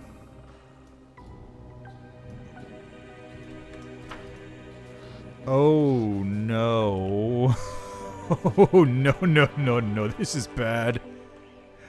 Oh Christ. Okay, is that a goblin? No, it's a kobold. It's got like frills on its neck. Krinnook, a middle-aged kobold sitting by a small campfire, greets you with an amicable gesture. He doesn't reach for his weapon or hiss threateningly. All in all, he behaves highly unrepresentative of his species. His clothes are quite unusual too. Not many kobolds opt for human clothing, nor do they adorn their things with spikes or scaly designs. Greetings. My name is Krinnook. I'm all alone here, so you may safely come closer. He speaks adeptly, without usual kobold hissing. Oh, okay. Moving slightly aside, the kobold points to the carcass of a small animal on a stick, which is roasting on the fire. Dinner will be ready soon. Who are you? As I've already mentioned, my name is Krinnook. At your service. Your counterpart offers a short bow. The gesture is quite unusual for his kin. As a rule, kobolds do not express their respect for those who are not dragons. I'm a traveler and a friend to the crusade. I can be your friend too if you're tolerant to kobolds. Krinnook utters this sophisticated word with ease, as if he weren't from a notoriously narrow-minded, bloodthirsty savage underground species. Not many kobolds, infamous for worshipping dragons and despising other races, likely even understand the concept of tolerance, let alone subscribe to it. Was it you who left me that note? Of course, who else could it be? I wanted to make sure that you were interested in the information I can provide. Wait, did you say tolerant? Are you sure you're a kobold? Ah, so you saw through my disguise. Krinnook tries to mislead you with Sweet words, then ambush you. The kobold utters a loud hiss that morphs into an amused chuckle. Of course I'm a kobold. Trust me, you're not the first one who feels surprised after hearing the way I speak, then realize that I'm not going to rob or kill you. I'm lucky. The representatives of other races must read a lot of books, refine their manners, have some idea about classical theater, and bathe in perfume to be considered intellectuals or nice company. In my case, it's enough that I won't lunge at you brandishing a spear and won't hiss with every second word. What are you cooking? Judging by its ears and rear legs, it's a hare. The kobold casts a dubious glance at the animal's mouth, which features a huge set of teeth. Or maybe it's a tiger. Depends on your point of view, I suppose. What do you want? I want nothing from you. I'm asking for nothing and simply offering help. I sympathize with your cause, so I would like to provide whatever support I can from time to time. Does that work for you? How exactly can you help me? With advice, mostly. Throughout my life, I've seen a lot. And a piece of timely advice can be extremely valuable, don't you agree? Of course, if your advisor is a kobold, the merits are not quite obvious, but you're in luck. This kobold right here has a vast knowledge on a variety of matters that you may find useful someday. After some thoughts, he nods toward the campfire. One more thing I have to offer is this hare after it's cooked. How do you know so much about demons? I've had some experience with them. I don't want to go into details right now. All I'm saying is that after a rather short and not even hostile encounter with them, I stopped eating meat for several years. What's the catch? No catch. Completely out of altruistic reasons, but my motives are something I would rather not reveal. Krennic turns his face to you and his wrinkles become more visible in the glow of the fire. We just met 5 minutes ago. Don't you think it's too early to expect my full openness just yet? As I've already told, I'm a friend of the Crusade. You can choose to trust me, or you can leave. I offer help and ask for nothing in return, so the question is simple. Will you accept a paw of friendship from a stranger, or is your distrust stronger than your need for help? You know what? I like this guy. Let's trust him. Thank you. Krennic nods agreeably. Then we have a deal. You won't regret your choice. Just drop by my camp every now and then so we can have a word. Perhaps I'd be able to offer you some useful tips. He seems chill. Pulling out a small knife, the traveler carefully cuts off 2 strips of meat from the roasted hare. He throws one into his toothy mouth, while graciously offering the other to you. A strange animal for sure, but it seems edible. The energies of the whirlwind mask everything in illusion. Harmless-looking animals trying to eat you for dinner. Dangerous paths appear to be straight roads, and your enemies. Sometimes your enemies can look like your friends. Krennic squints and looks deeply into your eyes. Have you ever been in a situation like this? First you think a person is your friend and ally, but then the scales fall from your eyes and you realize they're actually your sworn enemy. So you catch this person, you tie them up, and then you start thinking, how should you treat them now? Like your enemy? Like your former friend? It's hard to decide. What would you do if one of your friends turns out to be a traitor?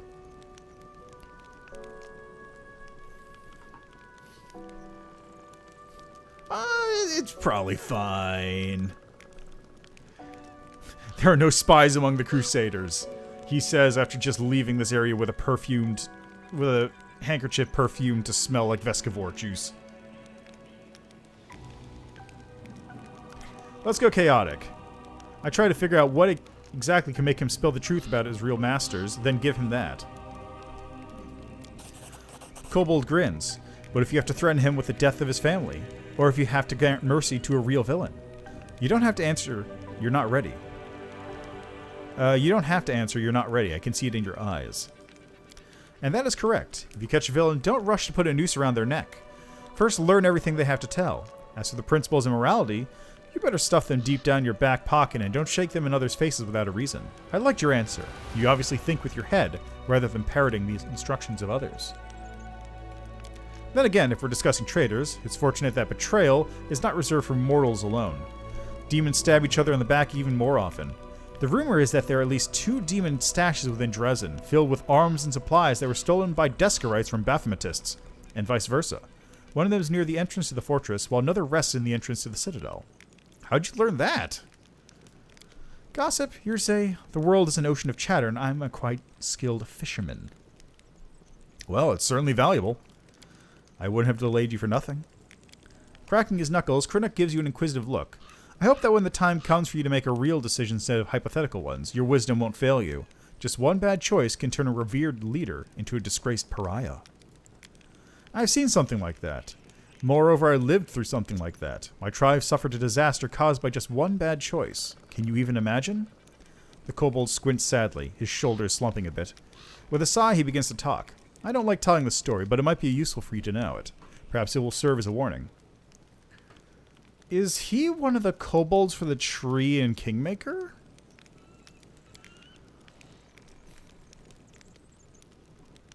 Krennic clears his throat and starts talking in a sonorous voice that reveals his experience as a bard. I was born into the mighty and proud tribe of the Night Ruby. Our caves were vast, our mine shafts were rich in quartz and metals, and our underground lakes were brimming with fish. And of course, we had plenty of slaves. The Night Ruby was a model of kobold success. It was a tightly knit, greedy, and aggressive tribe that even intimidated a couple of nearby human settlements. But there was a flaw underlying our power. Once, long ago, a leader of our tribe signed a pact with devils, promising the soul of every tribe member in exchange for their help and prosperity. Since then, every new All-Watcher had to sign onto the pact, and the power of the tribe grew, as did the number of lost souls. It was like that until our leader, Ernak, came to power. She was a principled and proud elder who didn't want to bend the knee to hell, so she refused to sign the pact, and all kinds of curses struck our tribe. The tribe was attacked by its neighbors who were prodded by devils. Epidemics broke out, then our slaves rebelled. They came after their former masters in the dead of night. Our clutches of eggs were ravaged, our altars were desecrated, and our warriors were slain in their burrows. The slaves paid us in full for our cruelty and arrogance. They hunted and chased us down when the caves and mine shafts level by level. When we were finally left alone, we had no idea where we were. All we saw was the darkness around us, and lurking in this darkness were bloodthirsty and dangerous predators. After raising his voice dramatically, Krennic suddenly stops. Then he adds with a teasing smile, I guess this moment is enough of a cliffhanger to stop here. So he got chased into, God, it's not the Underdark. I don't remember what it's called. It's the Galarian Underdark. You go down there on occasion to fight, like, Drow, or... God, what are those things called? It starts with an N. They're the psychic worms that they had to use because they can't get... mind flayers. No, not Neroid. Something with an N. Bestiary... Worm, Silver, Monarch, Frost, Conqueror, Cerberus, Deathworm. No, what are these things called again? Galarian Underdark. What is it? Okay, what's Darklands? Okay, it's called the Darklands. And we have...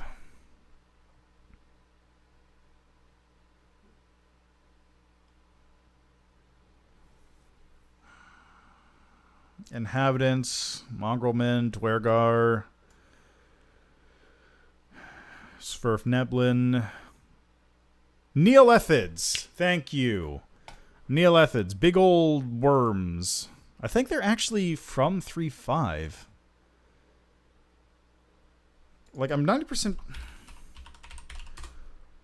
I'm pretty sure... Yeah, Neolithids are what happens when a mind flayer larva, like, eats all the other larvae and becomes a gigantic worm that's not really a mind flayer, but it's basically a mind flayer.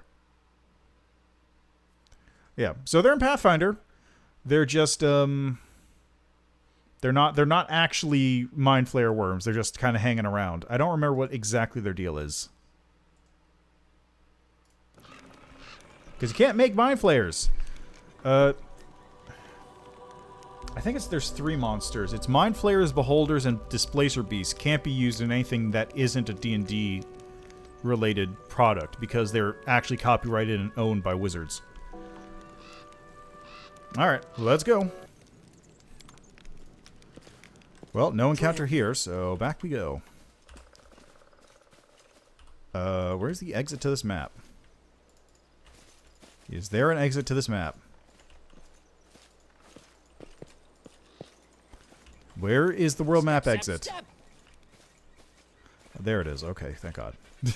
I was worried there for a second. I was like, "Oh no. Oh no, they didn't accidentally make it so you can't leave, did they?"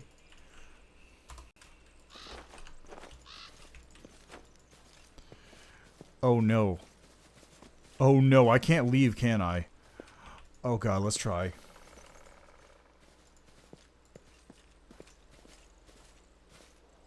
Oh, thank God. I was real worried there.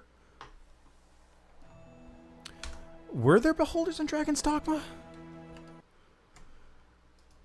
Dragon's Dogma Beholder.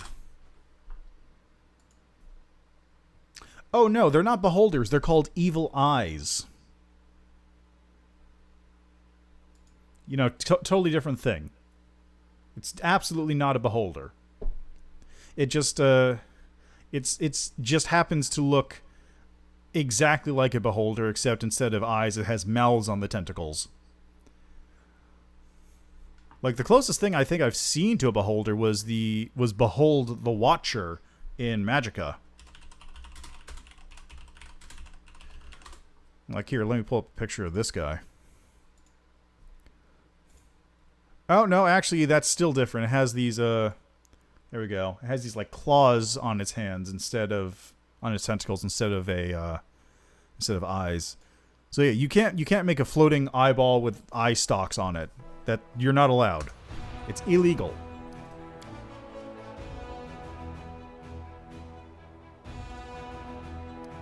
Okay, let's go over here first. Okay, I gotta recruit some people. Alright, how many people do I currently have in this legion?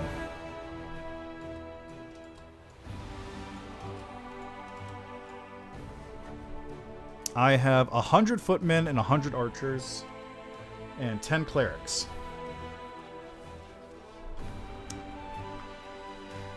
So let's say I get 50 clerics, so 40 more clerics to split up.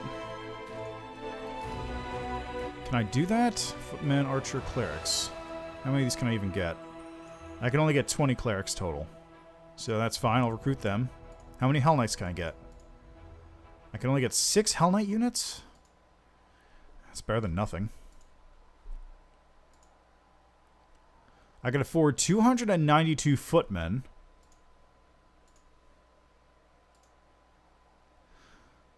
Okay.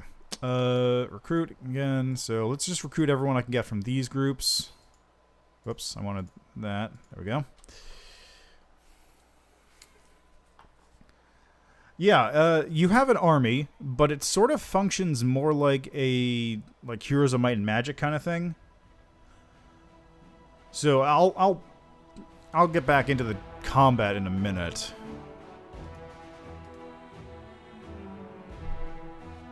Yeah, it's cool. Let's see.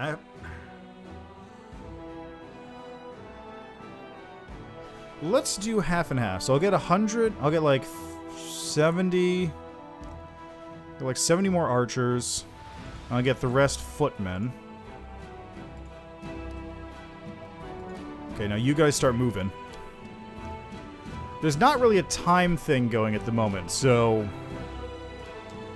like I feel like once it's finally all settled, there's probably going to be a time aspect, like armies will move around or maybe stuff will decay, because all I have right now is morale goes down if you spend too long running around.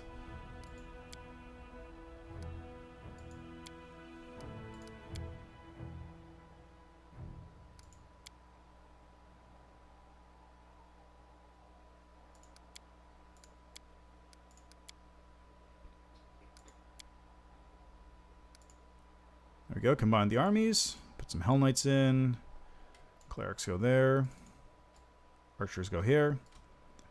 There we go. I really don't know what to do with these Hell Knights. These guys can go in the middle, I suppose. Split the clerics up.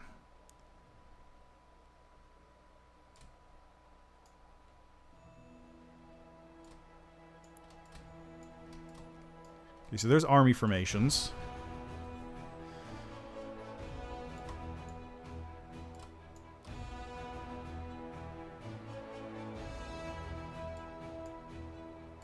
Actually, how about this? I can just get a trio.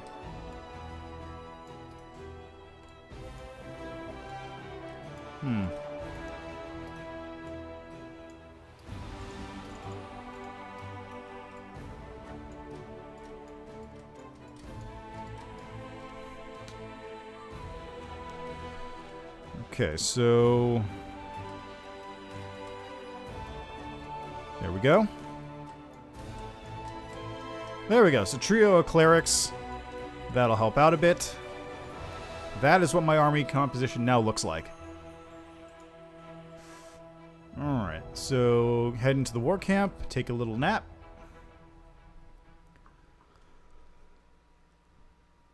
I was telling a story, wasn't I? Yeah, I was. I started and then stopped. Like, that was 30 minutes ago or something.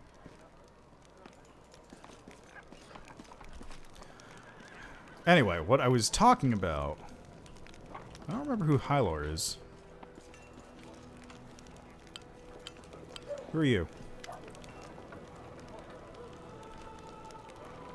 Oh, right. It's the guy I can get new characters from. He's the Pathfinder Society hire guy, so I can hire a bunch of custom characters through him. If I could afford them.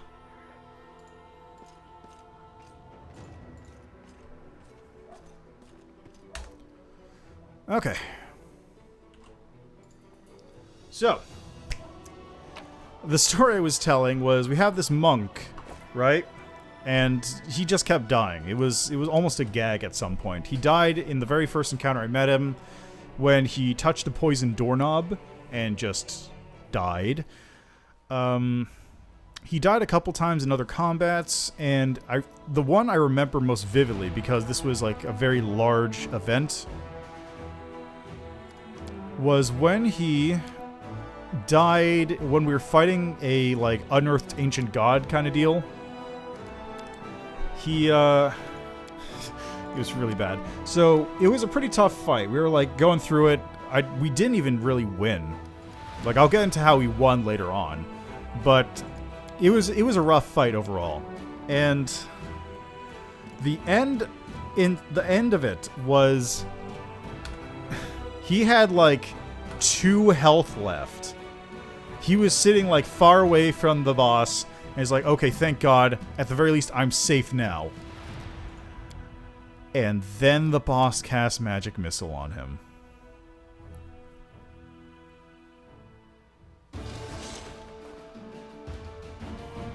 And that was the end of that combat.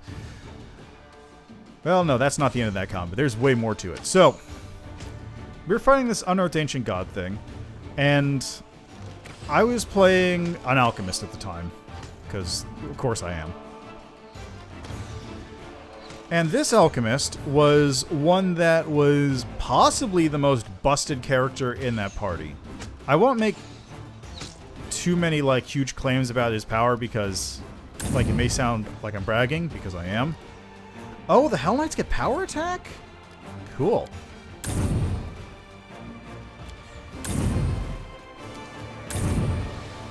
But like we had a party, the party composition was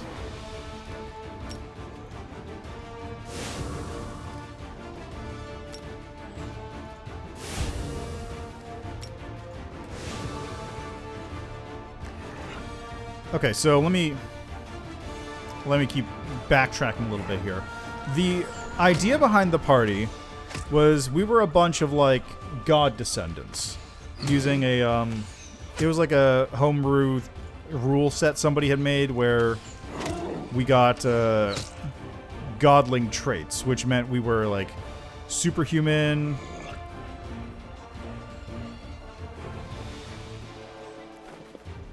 There we go. Okay, this is the Hell Knights. I don't actually want to fight with them right now. So you guys are gonna just hold the line there.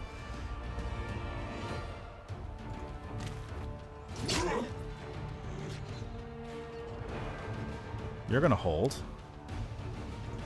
Anyway, so we had these like Goblin Traits which we could use to give us various levels of bonuses. So in my case, I picked just a very small one, which was let's just hold. No, defend. I picked a very small one, which was just you gain a +2 bonus on your DCs with poisons you make. Specific poisons you make, I should say. Jesus Christ, it still does so much damage.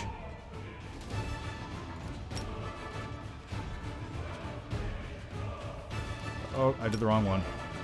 Ah, fuck.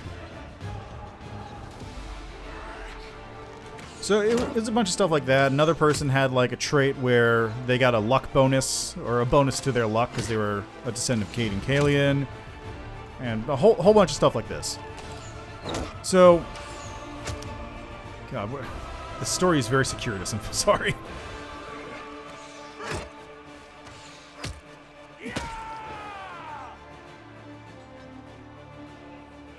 Okay, let's go over here. Okay, you're gonna just hang out, I guess, because you're slow moving as shit.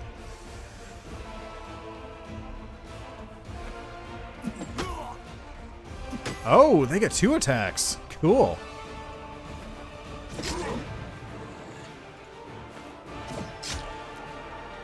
Excellent. You go over here. Okay, lay on hands on you.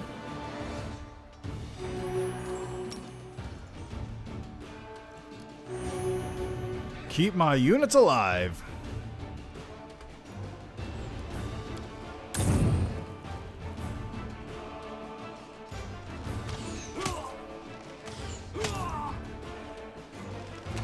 God, I keep interrupting myself because I'm trying to do this combat and keep my units from dying.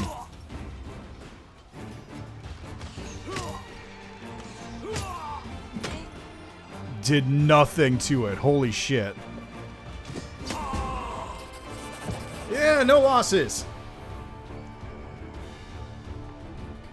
Those Hell Knights are great, actually.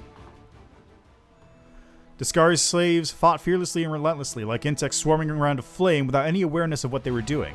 When the last of the demons had fallen in battle, the Crusaders could finally take in what exactly they had been fighting for. For many years, these old salt mines had provided the local alchemists with their most valuable ingredient, and now they would never do so again. Oh man, that's... Okay, there's an alchemist story I've got for you too. About alchemists in Wrath of the Righteous specifically, which... I keep interrupting myself. God, where was I even...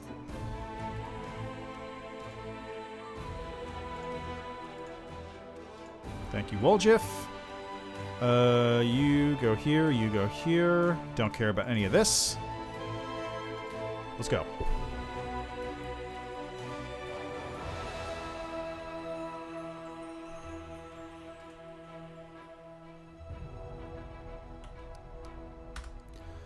So, let's do the, actually, no. I'll be able to talk about that when we actually come to the point. That'll be later. So... Can I go this way? Yes, I can. And I do have Darren in my party, so how about that?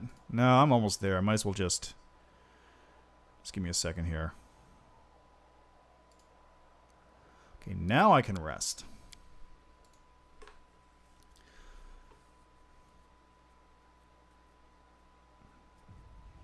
Why am I still overburdened? Okay, good. That was a temporary thing.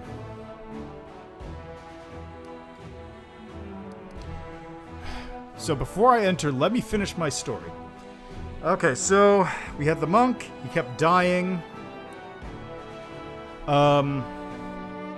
We had the godlings. Explain that part. Alright, so we were fighting an ancient, like, deity creature thing. It was like a weird, funky, non-Euclidean mess, right?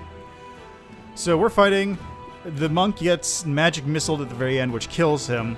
And so we're trying to fight it off, like... the necromancer had their big monster try and hold it down. And so I go like, okay, everybody out. I'll deal with this out now.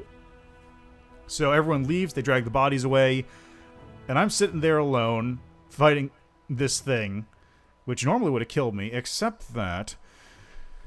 So, did you know that poisons are secretly the most broken thing in Pathfinder? Here's why. Because everyone treats them as weak, but they keep buffing them. So there's a feat you can get called Toxic Spell. And what it does is you cast a spell and you apply a poison to it as like a rider effect. So I can, say, use inflict harm on somebody and then add 1 to the spell level, and it also includes, like, Black Lotus poison or something. So if they get affected by the spell, they also have to take the poison effect and save against that. It's a nice little thing. Just +1 to your spell level meta magic. There's also something called spell storing poisons. Spell storing poisons act sort of like potions. Well, not really. So what they do is, if you poison somebody and they're affected by the poison, then they also get affected by the spell that is included with the poison.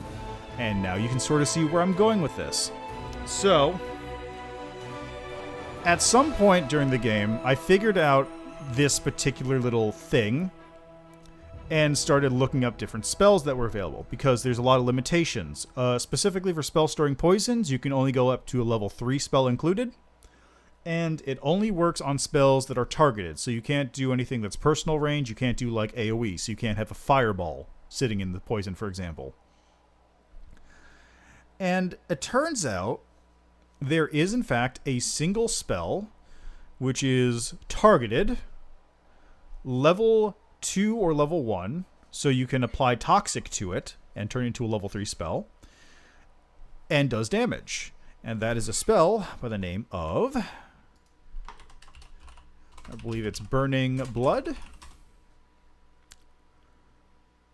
Boiling Blood, yes. So Boiling Blood is the name of the spell. It is a level 2 Bard, Blood Rager, Cleric, Psychic, Sorcerer, Witch spell. It's targeted. You can target any creature within medium range, and you can actually target multiple creatures depending on what level you cast it at. So what it does is it causes the target's blood to boil. If they fail to save, they take 1 point of fire damage per round. Incidentally, if they're orcs, they don't take fire damage and instead gain a morale bonus to strength because they're like raging. It's like burning them up. They're heating them up. So this is, as far as I could find, the only spell that I could apply to the toxic metamagic to and also put in a spell storing poison at the same time, which means that it is the only offensive recursive poison spell that exists. So what I did is my alchemist was like level 8 or 9 or something. They hadn't gotten poison immunity yet. I chugged a poison of fire an extract of fire resistance, which makes you immune to this, and then chugged the poison that I had created that was recursive. And we called it the Vengeful Gaze of God because as a free action, he could target a creature while this is happening and cause that creature to infinitely take fire damage while also infinitely being affected by poison. Incidentally, I had to choose a poison which would not damage you if you took it. So there's one called Goblin Vine, and all it does is if you fail your save, you become sickened because you're itchy. So he just ingested a thing of that and proceeded to infinite damage things.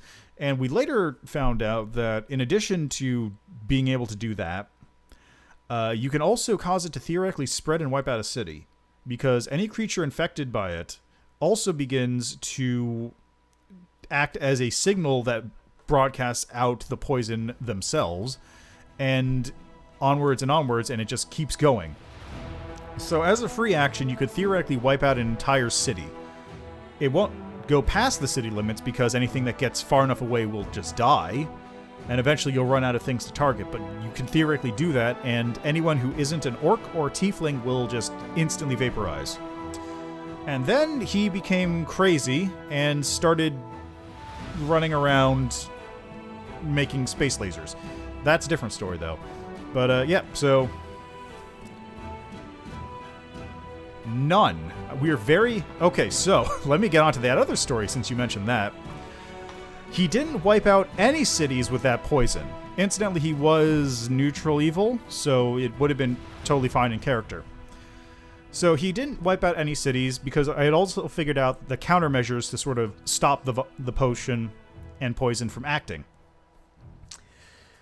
But he did go crazy, like as a direct result of that fight, and we rolled for this randomly. He gained the paranoia insanity, which means that he thought everyone was against him, which facilitated him leaving the party and becoming an NPC.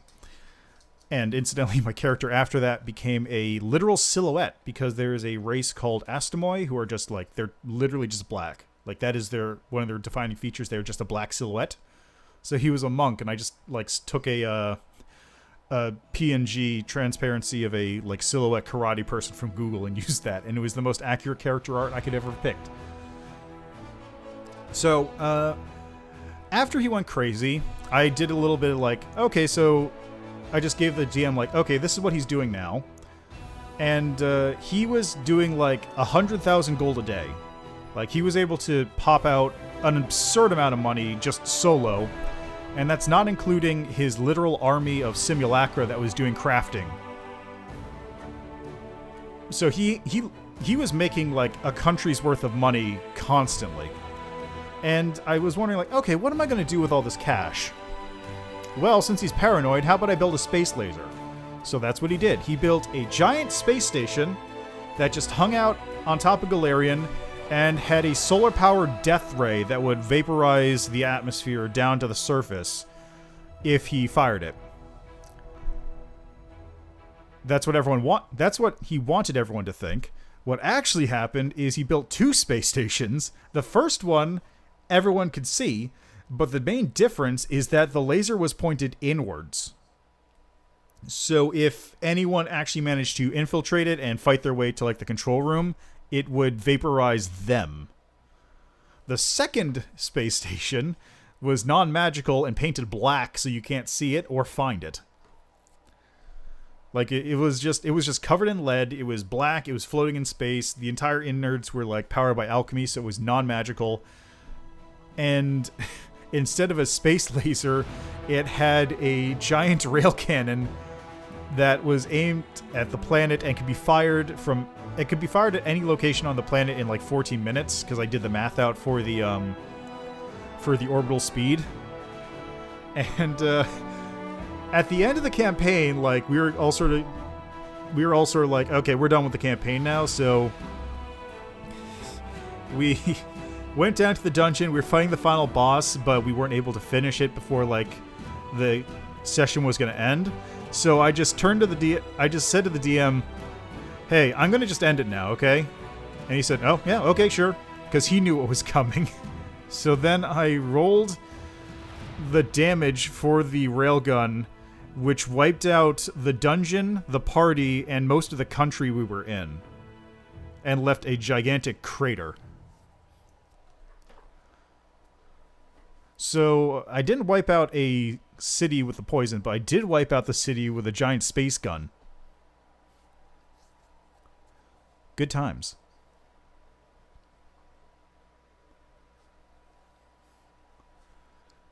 Also, totally still did have a space laser on it. Like that was still there. I just liked the space gun because it was non-magical. And then there was also like a sub-story. Oh yeah, and also we found out later on, the DM didn't think about this beforehand, but the poison could theoretically have wiped out the entire reality. Because, I'm just gonna keep going for another couple minutes here. I'm almost done. So the deal was, we were playing in basically Galarian, except that instead of like the Abyss, the outer plane was sort of like a living organism, or like a sea of living organisms. I believe the term was microbial sea.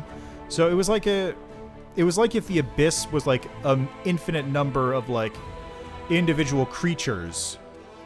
Like the actual fabric of the Abyss was like individual atoms or individual like microbes that were sort of all there. So you could travel through that, but it would fuck you up because it was all like living creatures that would corrode you. They're not immune to poison.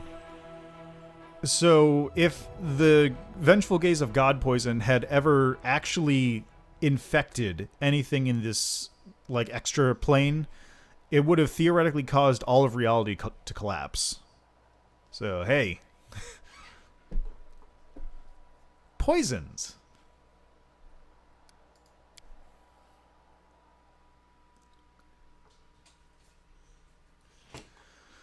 And I never made another poison character again, because that shit was bananas. Oh. Alone? Wait. Oh, he's making a birthday bash. That's right. Okay, fine. I'll equip him. God. I forgot I also had this curve blade.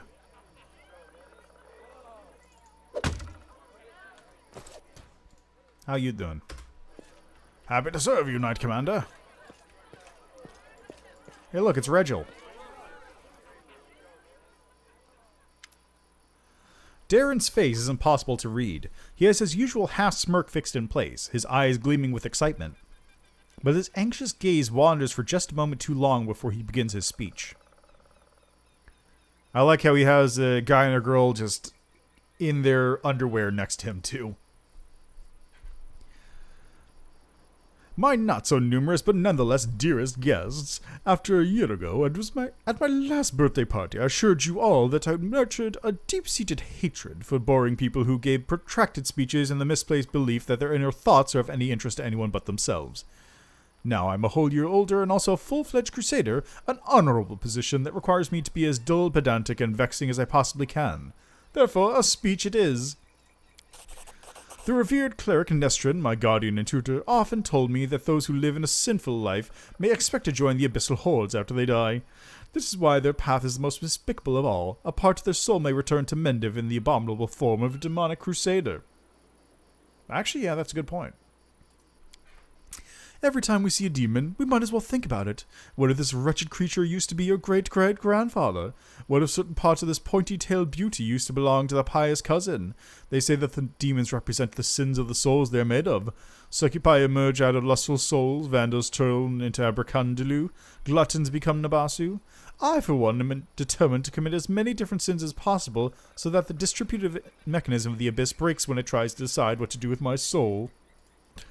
You, my dearest guest, will be my assistants in this complicated task. Eat, drink, and indulge yourselves in whatever vices you can. Let nobody leave this house as righteous as they entered it. Live every day like it's your last. After all, nobody knows what that day will arrive, do they? Darren smirks, finishes his wine, and tosses the glass to the ground.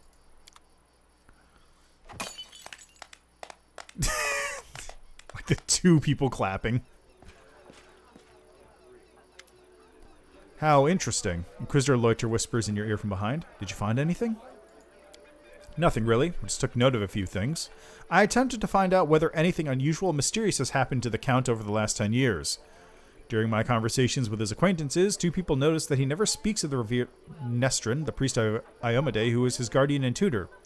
Yeah, he just mentioned Nestrin in his speech, whatever that might mean. You told me you tried to find out if anything odd had happened over the last 10 years. Some of his servants complained about strange occurrences in the house, like objects moving by themselves or candles going out. Of course, that could simply be a figment of their imagination. It is also very well known that the Count often invites various spellcasters to entertain him and encourages them to use their magic in mischievous ways. Practically the whole Mendiv knows the story about the three drunk wizards and their teleportation race across the roofs of Canabras after a party at the Count's house. What I'm trying to say here is that any fluctuations in residual magic at his house are not at all surprising. There was the matter of the abduction, however. A gang of bandits kidnapped by the Count hoping for a ransom, but the only reward they got was death. Afterward, the Count told everyone he had hired the bandits himself as a joke. The other mercenary squad that freed him and executed the bandits was also in his employ. That seems needlessly complex. Nobody really wanted to delve too deep into this case after confirming the identities of the wretched cutthroats. But there is one disturbing fact about it all, and I don't mean the Count's bizarre idea of fun. The mercenaries who supposedly freed him also had also cut off the bandit heads after they had already killed them. Their heads were cut off? You mean the bandits who attacked Darren? Yes, perhaps I wouldn't have even noticed this detail had I not visited Heaven's Edge right after the tragic incident. I remembered that we also found several headless bodies, both of guests and demons. We thought they had been decapitated during the fight. My companions have been finding severed heads among their belongings recently? Excuse me? Wait, when did that happen? My companions have been finding severed heads among their belongings recently. Strangely, things like these weren't a problem before Darren joined the party. What? Yeah.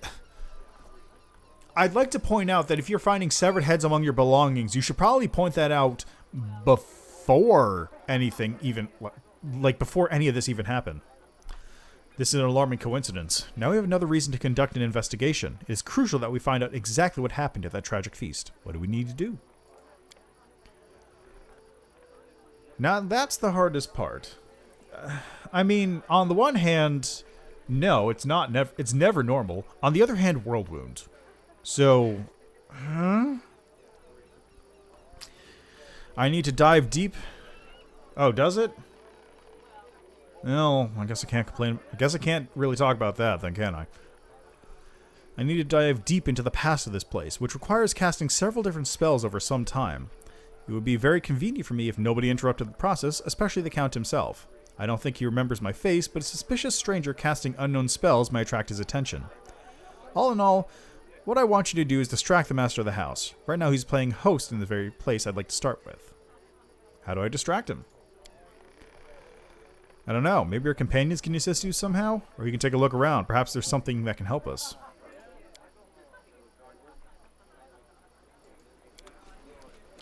So he's casting legend lore, I'm guessing. Oh, Social's having a good time over there.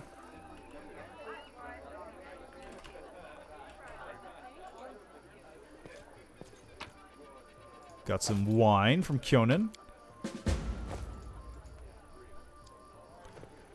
They've been neglected for many years. Well, yeah, they've been... The house has been empty. People have been dead.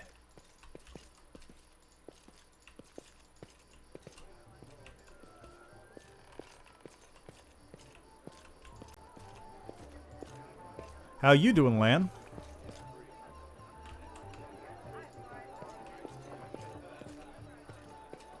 Oh, it's Regil.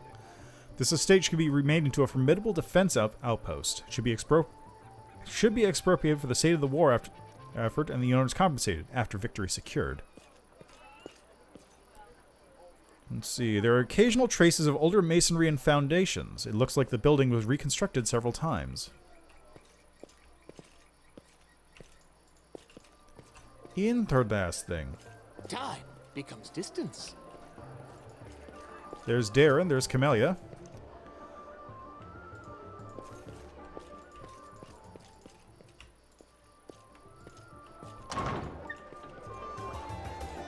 Let's just save here. Door sealed and looks like it hasn't been opened. Same thing. Ooh, we got some elemental essence. Oh, I like how a lot of the doors are blocked off. No, backwards, backwards!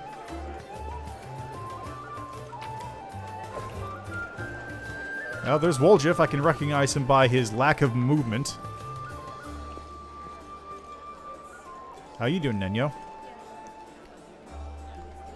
Psychological premise for mortals. Attractions to the site of mass murder or gluttony. Which article from my encyclopedia should I focus on now?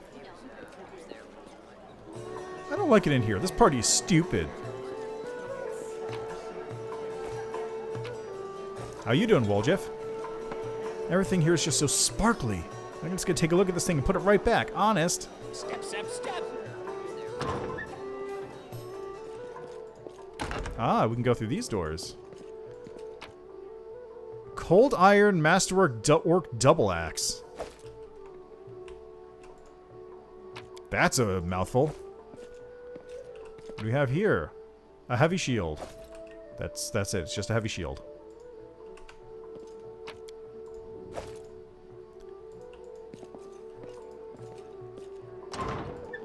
Alright, what do we got over this way? Yeah, they're still stuck in T-poses. I don't know how I'm going to fix that. What's in wait for me there, I wonder? Countless Selena Nivaya Dara Arende with her infant son Darren. Like the typical aristocratic portraits, this one depicts a young mother having fun with her child on a garden swing. Oh my god. Clear purpose. +2 in concentration checks. Got a ruby. Gold coins and diamond dust. Oh, hell yeah. Trail me. 1,000 revolutions. Legend of the Pathfinder.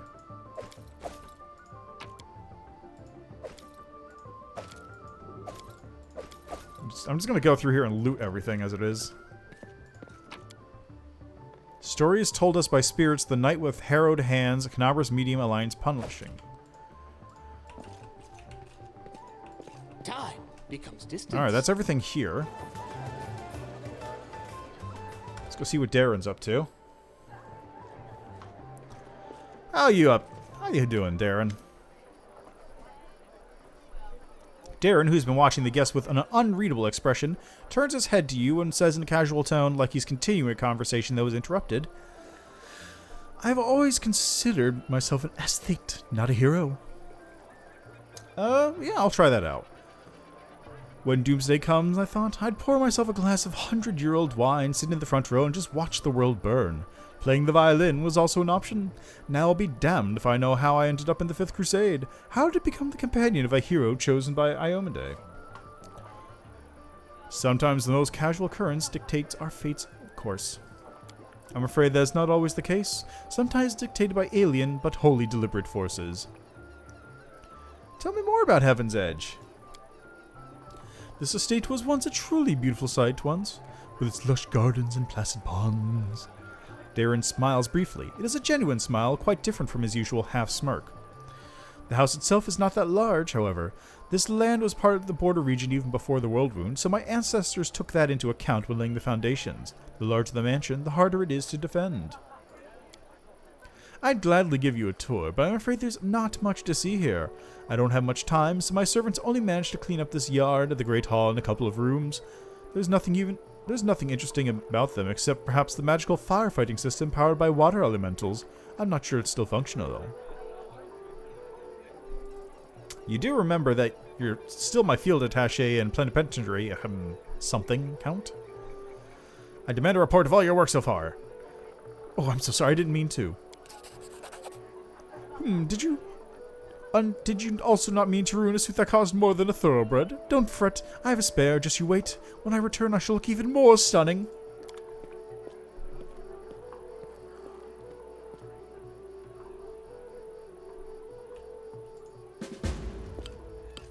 Activate the fire suppression system to distract the Count. I don't know why it's telling me my torch is not as good as my sword, because of course it's not. I'm not using a sword, though.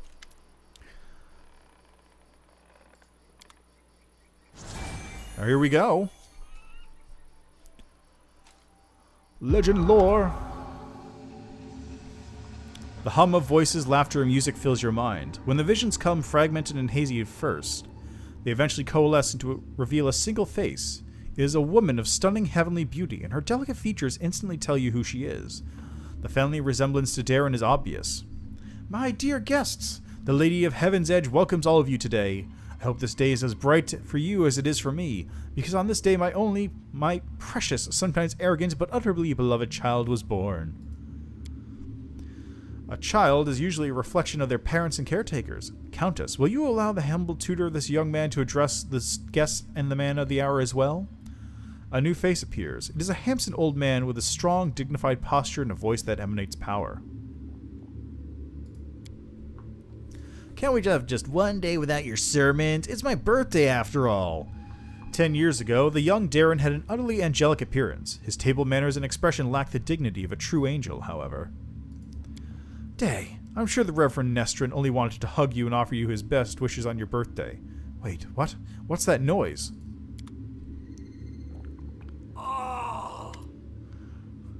The shrill laughter rings in your ears and reverberates in the base of your skull. In the vision, a Lelutu appears before the guests of the estate and gives them an exaggerated, scornful bow. The sorceress of evil has come to your celebration, mortals. Did you prepare a treat for me, too? What do you want, spawn of the abyss?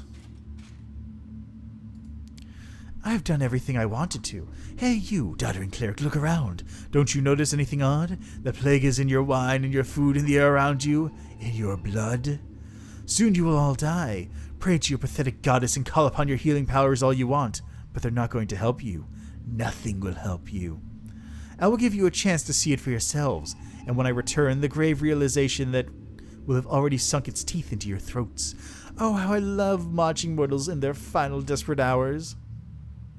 The demon finishes her speech with an air kiss to Darren, making him freeze in horror, and disappears. Well, shit. Turns out that's what actually happened. Loiter shakes his head and slowly exhales, rubbing his temples. The first appearance of the disease in the Lelutu, one of the many sisters of the accursed Minago. So far, everything I've seen matches the official version of events. Who are the people? Countess Selena Arende was Darren's mother and one of the most beautiful women in the history of Mendev. She was an Aasimar, just like her son. The old man is the esteemed cleric Nestrin, our Count's guardian and tutor. He was well known for his unfaltering faith and iron will. I was only passing acquaintances with him, so I can't tell you anything more than that. I didn't recognize the others, but Darren told me that the first victims of the disease were his second cousin and the cousin's wife, hailing from the eastern border. Yeah, why didn't the cleric do something? Can't say for certain, but I believe there was nothing he could have done. Magical diseases are already difficult enough to cure, and this plague struck very fast indeed. Now let's find out what happened next. I can sense the aftershocks of a very strong outburst of emotions and memories somewhere in the west wing of this house. Something must have happened in one of the rooms, so please check if anyone is in there and distract them if need be. Forwards! No, backwards. Curious. So there's going to be another shoe that drops, I'm guessing. Because, like... That's too simple. Just be like, oh yeah, no, totally what happened. Hey, Woljif, how you doing?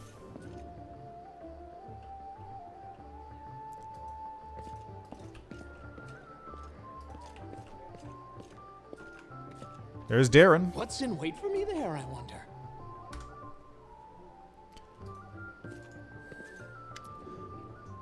Darren arches a brow at you, but he doesn't seem to be disturbed in the slightest by your entrance. He's not trying to cover up or get dressed any faster. Commander, I assume that you have an urgent matter that requires my attention. What room is this?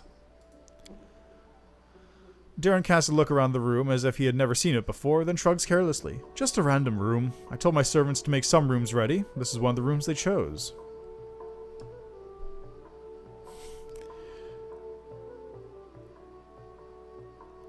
I'm absolutely confident that you won't be able to persuade Social to draw a portrait of you. A nude portrait, that is. That sounds like a fine idea. Our cleric will surely turn down a direct request, but if I tell him that we can sell the portrait at a charity auction... Why have I never thought of selling my nude portraits at a charity auction? It will cause a huge scandal, but also be for a good cause. Those will give those godbotherers something to complain about. You know what? I can respect that energy. That is some energy I can respect. You've given me a brilliant idea.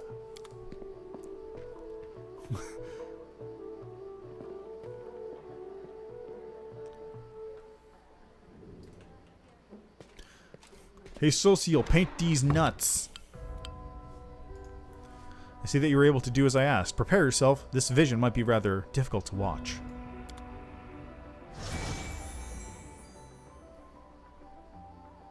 So this is going to be his mother's bedroom, yeah?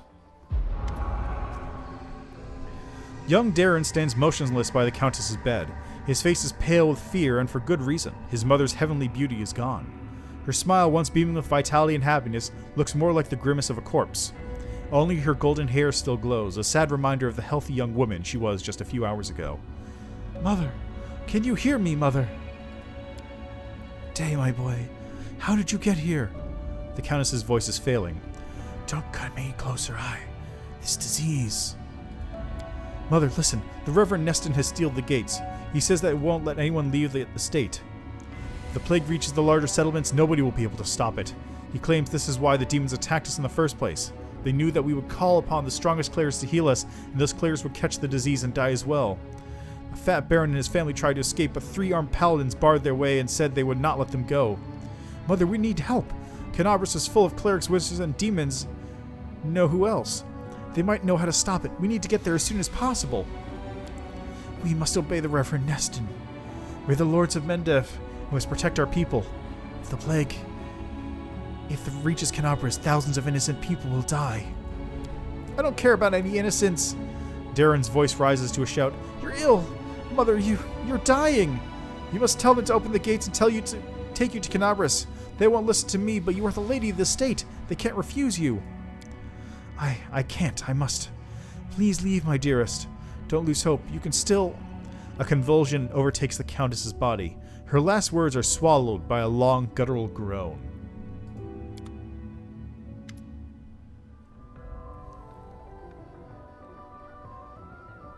Lurter wearily rubs his temples, but his face is unreadable. Now I have an answer to one of my many questions. Nobody went to Canabras in search of health because the Reverend Nestrin didn't let them. He valued the safety of the city more than the lives of his flock at the estate. What a difficult choice it must have been. You made the right choice. Well, was there really no other choice?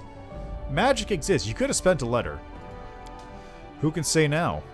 They could have sent one of the paladins to bring help from Canabras, assuming that the Knight of God was immune to the disease. Perhaps Nestrin thought he might need them to maintain order, or maybe he understood that the demons would not allow anyone to leave anyway. Or maybe the plague was so strong that it could mow down even the most righteous warriors. We will never know if any of these hypotheses are true. Leiter rubs his chin thoughtfully. I had never been in the Reverend Nestrin's position, but I know the price of difficult decisions, especially those that you have to make quickly. I have no right to judge him, but we must continue our investigation. The next site I'd like to examine is the Great Hall. That is where we found the remains of Nestrin and the demons. I assume that he killed them in a confrontation, but we must make sure of that. Please help me to clear the area so I can study it.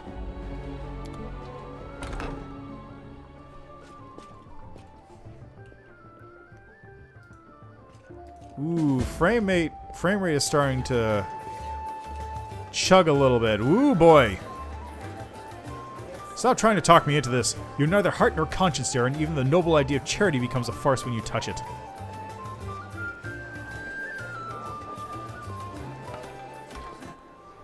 Okay, I gotta reload real quick. Just see if this fixes it, because it's getting a little nuts. He's interacting with the T-posers. Oh, yeah, okay, he's not T-posing anymore. That's good. There's a courtesan hanging out up here, just naked on the stage.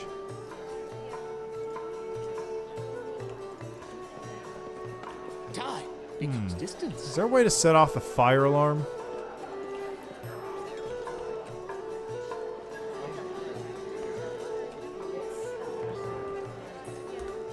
It's interesting that all the characters moved in position, though.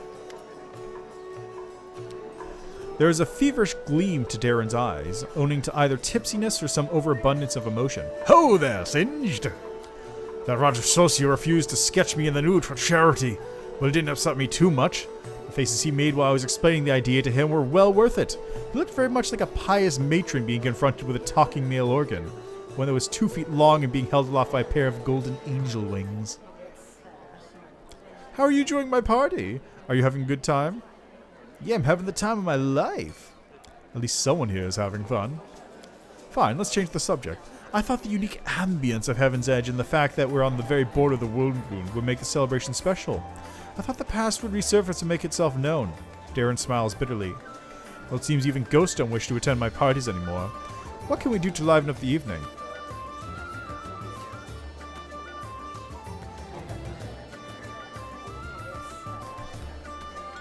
You know what I think it's time for? Drinking contest.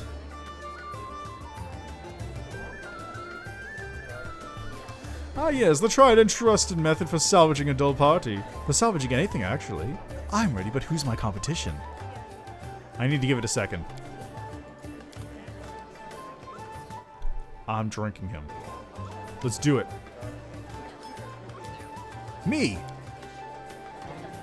What's this? The commander himself, the hero of Canabras, the chosen one, is challenging me to a drinking contest? I'm in. Let's drink until one of us falls unconscious or begs for mercy.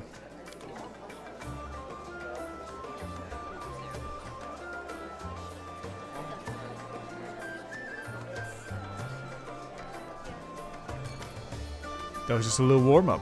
Let's go.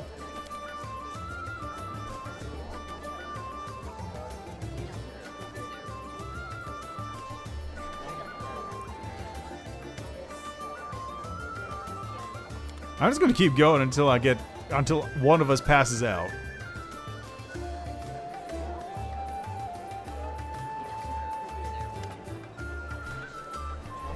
My grandfather, or maybe my great-grandmother, put this bottle in the family cellar. And it proved loyal to the sign of the illustrious Arendays. Ha! Why didn't I bet you'd lose? My kindness and generosity truly knows no limit. Darren looks a bit unsteady on his feet. I don't feel very well. Hey everyone, let's go back outside. I need to get some fresh air in my lungs.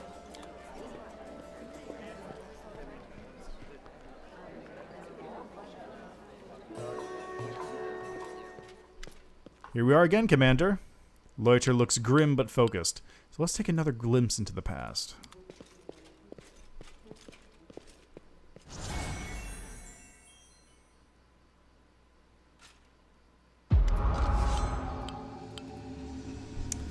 A ripple of laughter flows through the hall. It begins as a sweet, charming chuckle, but then turns into a rasping crackle that makes Darren huddle even deeper into his corner. Why are you running from me, my sweet prince? Come on, let me touch you. I'll give you... The booming voice of an old man dressed in Iomedean robes shakes the walls of the hall. Get away from him, demon! Let the boy go! By the blade of the inheritor, you touch him only over my dead body. You're a pathetic old cleric.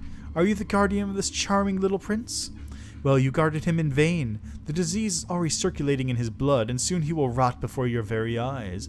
You won't be able to help him, and I at least can make sure his death is beautiful, clean, and sweet. The demoness turns her eyeless face to Darren and licks her lips.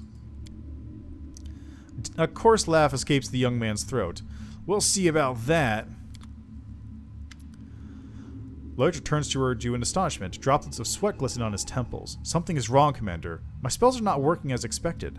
It's as if some kind of a supernatural explosion occurred here 10 years ago, blending everything together. The magical auras, the memories, the emotions.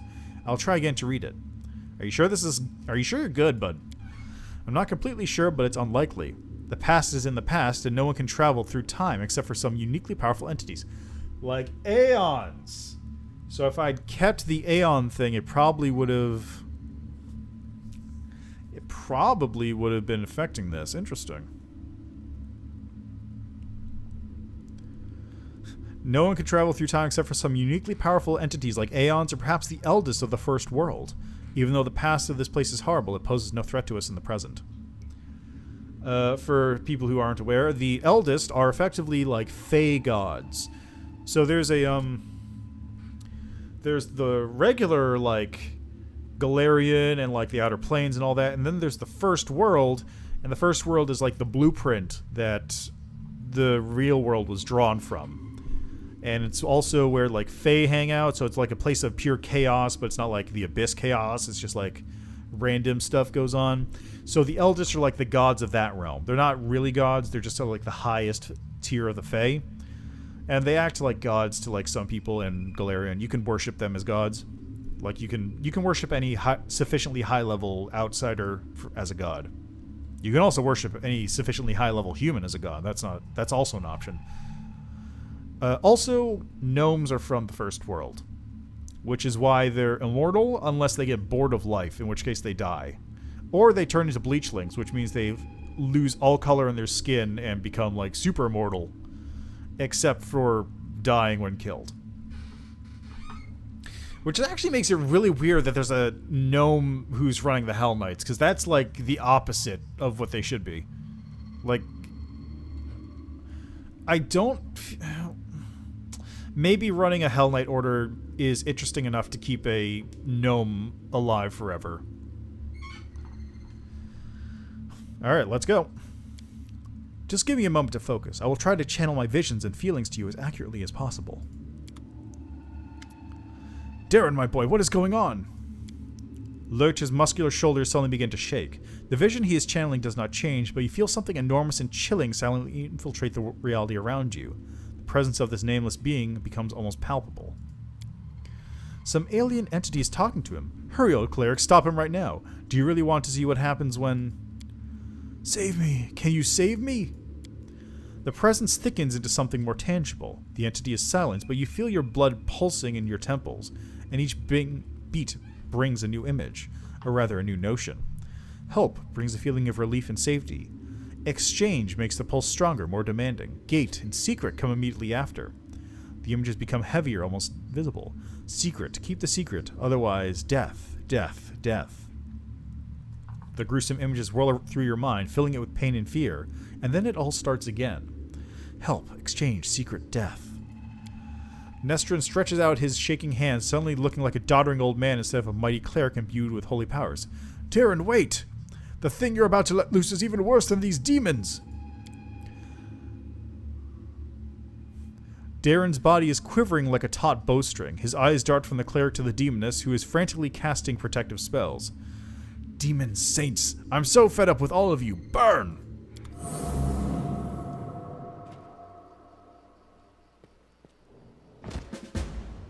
Well, how you doing, buddy?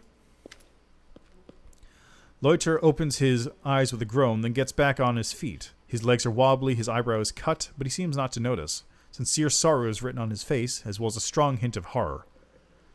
What a misfortune! No, what a disaster! Everything is far worse than I imagined. Are you alright? Strained the emotions. They overwhelmed me and made me faint like an agitated youngster. It's nothing, really. I'll not be able to cast any spells for the rest of the day, but aside from that, I'm fine. So what happened? The Inquisitor slowly exhales through clenched teeth and says in a low voice, still massaging his temples, Yes and no. Damn it, my thoughts are astray. I will try to explain everything to you in full detail. Many living things are capable of performing the most extraordinary feats, good or bad, when a deadly threat looms over them. 10 years ago, the young Count found himself cornered in every sense of the word, and he allowed some alien entity to intercede for him. It frightens me that all my experience as an Inquisitor is completely useless in this case. It does not resemble anything I've ever heard or read about. This entity, I think I will call it the Other, possesses uncanny power.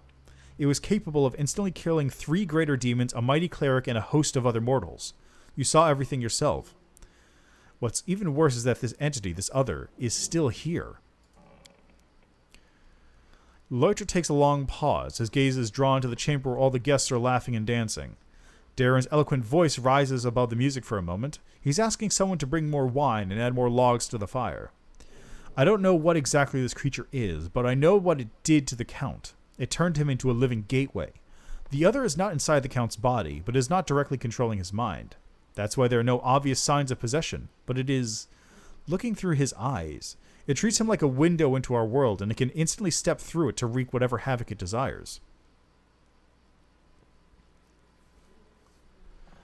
Did Darren know anything about this? Yes, of course he does. Did you hear what the Other tried to convey to us? Help in exchange for a secret. Death. Death to those who know the truth. It wants to have an opportunity to use the Count as a gateway without anyone knowing. This is what made Darren deny that he remembered anything about the conclusion of the events at Heaven's Edge. Well, you know, that honestly seems pretty fair. What might the Other want? This is the strangest thing about it all. It came to this world 10 years ago, and it's still here, right? All this time, it has been watching us through the eyes of the Count. Had it, for instance, wanted to kill Her Majesty the Queen, it would have had plenty of opportunities to do so. The Count could get close to practically every influential figure in Mendev, but the Other refuses to act, or its interests lie in some other sphere. Did the Other kill everyone? Not everyone, just Nestrin, his paladins, and the few remaining guests. Damn it. I know that it was the work of a mysterious, omnipotent entity, but it still stings. I was here 10 years ago, and I didn't check everything personally, and those who had failed to sense that something was wrong. Could the Other be the reason why my companions keep finding severed heads among their belongings? It seems very likely. I'm almost certain you're right. People tend to lose their heads when they get too close to Count Arenday anyway. Ha! I do apologize, that was inappropriate. Yeah, it was. Perhaps your gruesome findings are the heads of some cultists who tried to kidnap the Count during Canabra's slaughter? Or perhaps they provoked the Other in some other way. We have to do something. Yes, now I understand Father Nestrin perfectly. I must make a crucial decision, despite a dearth of information. The Inquisitor falls silent for a second, then he looks you right in the eye. Commander, first and foremost, I must apologize to you. Second, I must ask that you keep this a secret. I apologize for dragging you into this mess. You see, the Other, an entity of immense power, stated very clearly that it would kill anyone who found out the truth. Anyone who knows that the Count is actually its living gateway. I suppose this secret is currently known to 3 people on Galarian. You, me, and Count Darren. And that means... Loiter gives you a crooked smirk and shrugs. Why should I keep it a secret? As soon as the Count finds out that we know his secret, the Other will understand it as well. We do not know what it is and what exactly the scope of its powers, but we do know that it would dispose of anyone who might reveal its existence. I've made a decision. I will not tell anyone about the discovery we've just made, not even the Queen or my superiors. Instead, I will immediately go to Nerosian and sift through all the archives of the Inquisition in order to find out what exactly we're dealing with and how it can possibly be defeated. I may also make some cautious inquiries in other places, including Absalom. Still, I will not reveal the truth until I found at least some reliable information. I'm asking you to do the same. Specifically, do not say a single word about our investigation to the Count himself. So what? You want me to lead the crusade while carrying a bomb that may explode? I'm afraid you won't be able to hide from the consequences when this bomb does explode. It's up to you to decide, though. What are we going to do with Darren? Right now, I'm a lot more concerned about the Other, but when we find a way to get rid of the entity, the Count will have to stand trial. Many things about this case are unclear, including the extent of his guilt. Did he call upon the Other by himself, or did he simply answer its call? Could he refuse its offer, or would it have led to his immediate death? Every detail is important, and every testimony needs solid proof. That's the difference between righteous justice and blind vengeance. Too bad your boss didn't realize that. Fine, I'll keep it a secret. Fall call run, by the way. Loiter lets out a sigh of relief. You made the right choice. I recommend that you go back to the guests and spend the rest of the evening as you please. Anything else might raise suspicions. I must immediately leave in search of the knowledge we all need so desperately. Farewell, Commander. May the light of Iomade guide your path, and Loiter Hawkblade will try to keep your path to triumph clear of any unwanted guests. Yeah, level! Step, step, step. How you doing, Ember?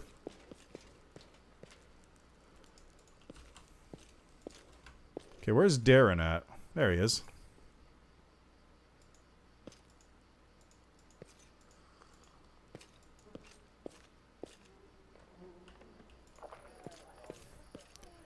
Count Arende's servant, huh? Oh, yeah, that guy.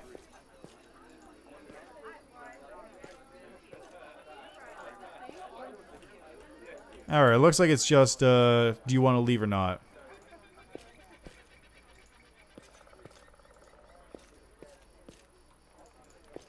Okay, where's the exit? There's the exit.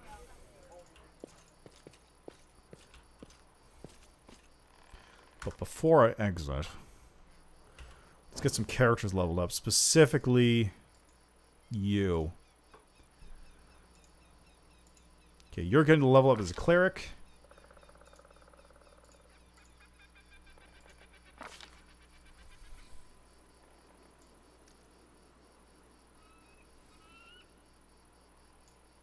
Weapon focus. What is your weapon anyway? Use like a glaive, right?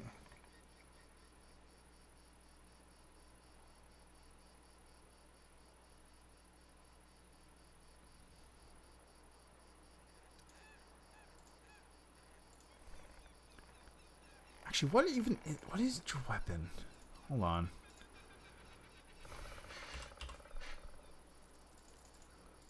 Okay, Socio, you use a glaive, yes. Oh, I could probably give you a better glaive at this point. I think I have one.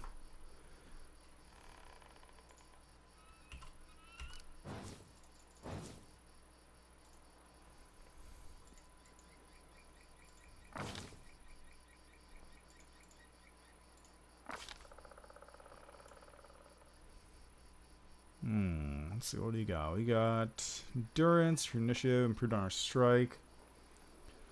If I were to take improved on armed strike, what would that get me? Dragon style does not help.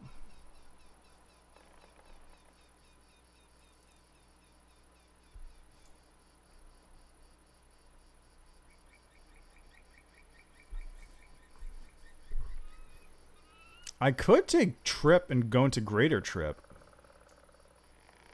Combat expertise or connect where? Actually, let me get combat expertise. He has... Oh, he doesn't have much of dex, does he? Does he not have combat expertise? Where is that? Wait, what's his int? Wait, what are your stats?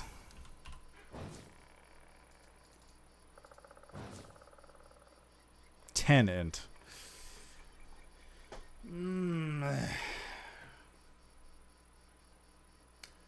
He has 10 int. He has no dex. He's got a bunch of wisdom. So his highest stats are wisdom, strength.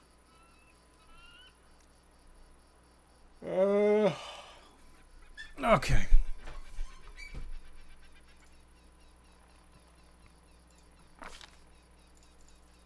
Wisdom and strength are his high ones, so why would I even...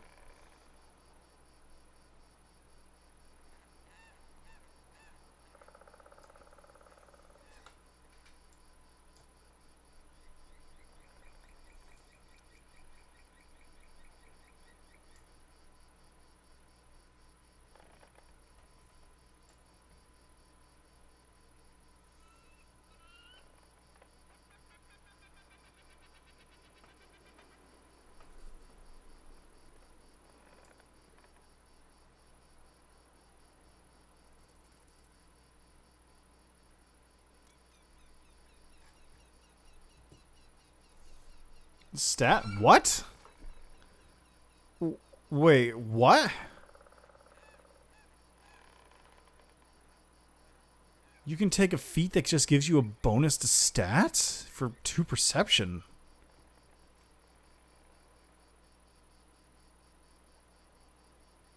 Huh. Let's see, he has selected channel. Is there a healing... spell focus is probably not that useful. Unless I have spell specialization. I do. Treat your cast level as being too high for low variable effects.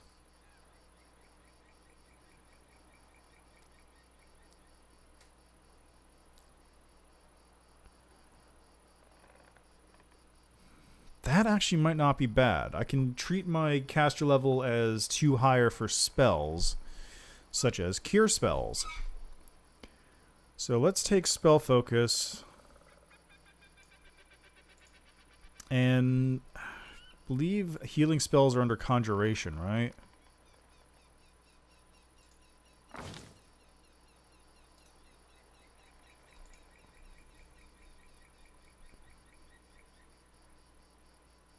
Restoration.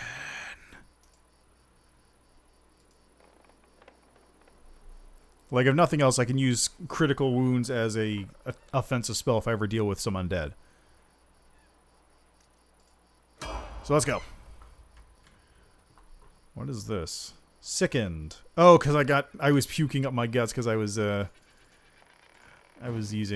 drinking a lot. That's what it was. This doesn't... Okay, yeah, it does here. Vocation. Where is cure? Conjuration. That's what I thought. Don't need to do that. So I can put this, Force Repentance, standard action. You force an evil creature that does not have the evil subtype to momentarily reflect on its past actions and be overcome by grief and conscience.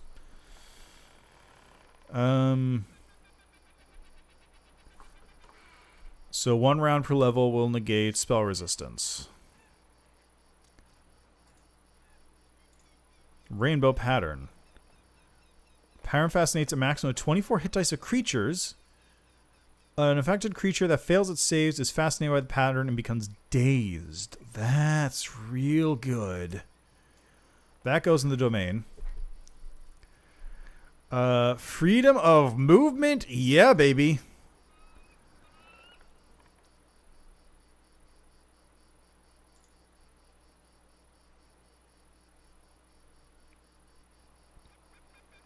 Okay, it causes things to appear. Death Ward. Bonus on death saving throws. Inflict critical. Orders Wrath. Holy Smite.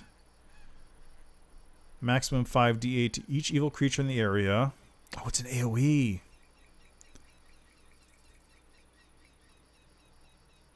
Oh, up to 10d6 if it's an evil outsider, which demons are. Yes, give me that. Let's see, Divine Power. Calling upon the Divine Power of your patron. Gain a +1 bonus on luck. You gain a +1 luck bonus on attack, weapon damage, strength, and strength-based skill checks for every 3 caster levels you have. So maximum +6. Personal. Okay, actually, let me swap. Where is it? Restoration goes here. Actually, I guess 2 restorations would be better.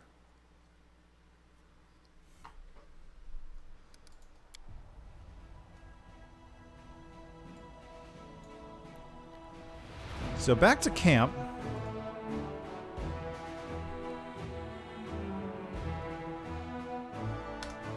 Okay, there's the army while I'm at it. What do we have here? Strength of 3.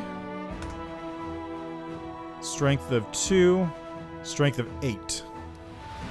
But that's coming along this side. I'll be able to start taking out demons on the flank. Ooh, Jesus.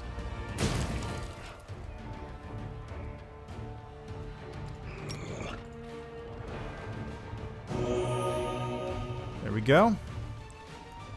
So you got Brimracks, Cultist Champions. Let's get rid of those Brimracks ASAP.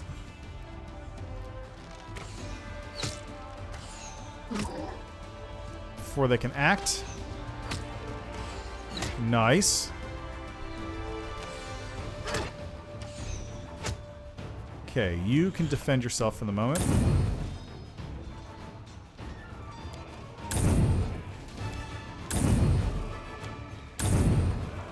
Hopefully these Babaos won't be able to hit me in time.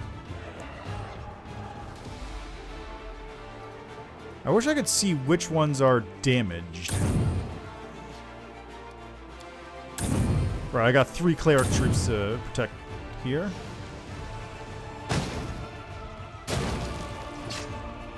Oh, come on. Really?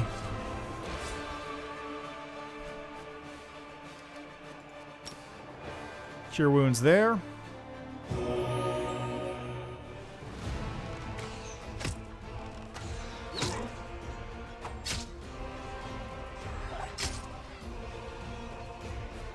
Low morale causes archers to panic. Sick.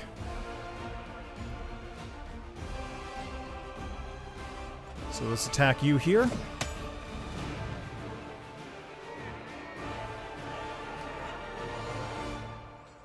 Okay, I'm gonna have you hold, actually.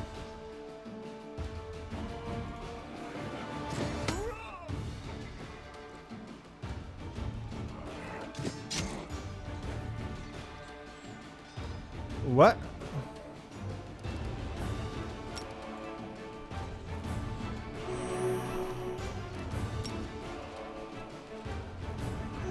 Why did you just...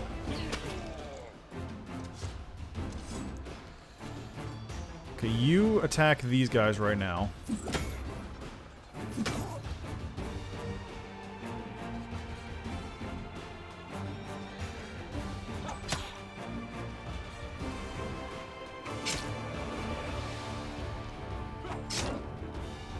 Excellent.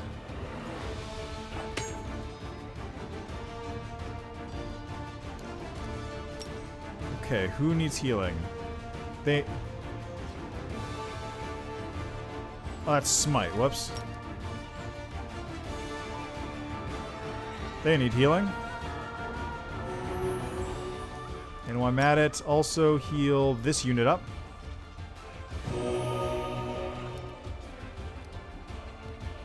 You can attack here. Nice! Oh, those are actually very strong.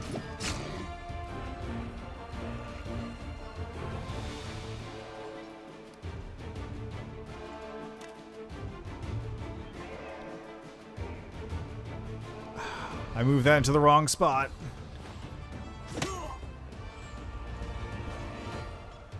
Are you guys for real?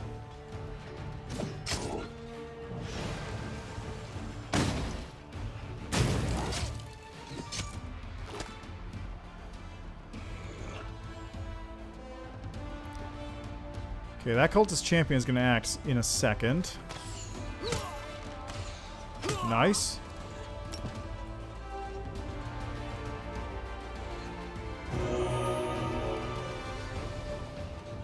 Okay, just gotta deal with this babao.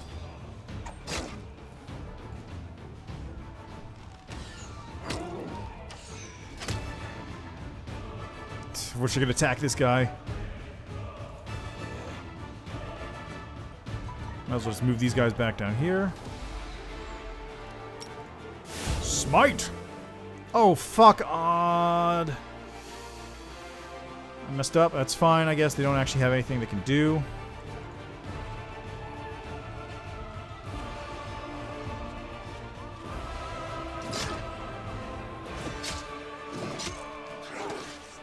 God, so much damage.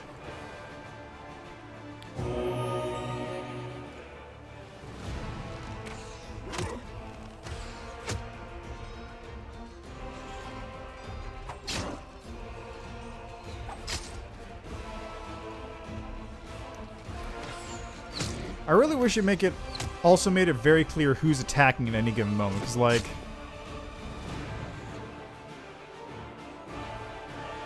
Yeah, I just hold for now. You also can't do anything, so you just hold for now. You also can't do anything. These footmen will just hang out, I suppose.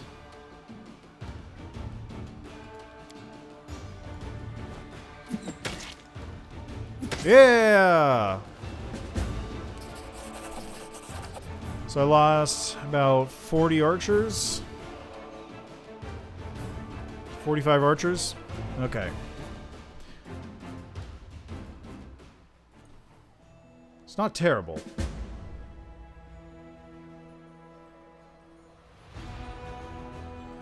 Discari's host has been destroyed. The army can approach Dresden with no need to watch for an attack from the rear. Mendev is pleased to hear the commander's victory, and support troops from Neroshian are already on their way. Yeah, I got more money every day.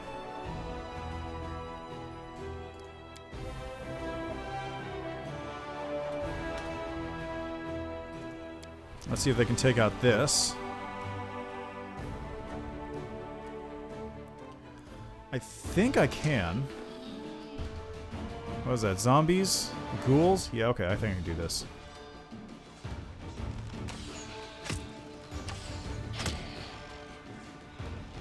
So my archer units are a little weak, but it's fine. So I'll just need to buy 45 more archers next time I get the chance.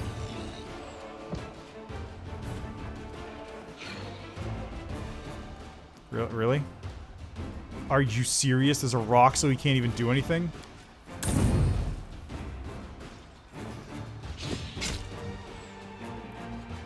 Wow, this level is terrible to fight in.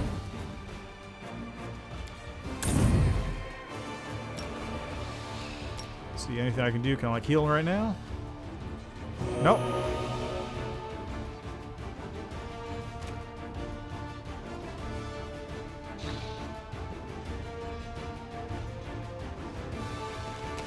Alright, well it's fine. This combat's almost done. Yeah! No units lost. I like how it actually updates those loading screen things. This old Tarkorian graveyard was ravaged by the group of flesh-eating ghouls. They mangled the corpses or turned them into walking dead, but the valuable items buried in the graves proved to be of no interest to them. Anti-air training, marksmanship rank 1, or favorite enemy large. I feel like this is going to be useful. Explosive lethargy weakening.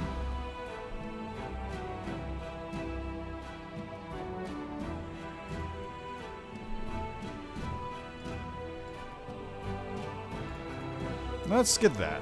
Why not?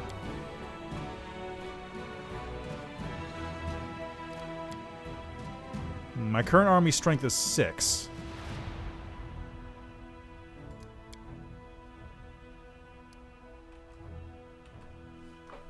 I should probably wait for reinforcements. I can get only 19 archers out of this. I also get 1 footman, just why not? And just bring him up.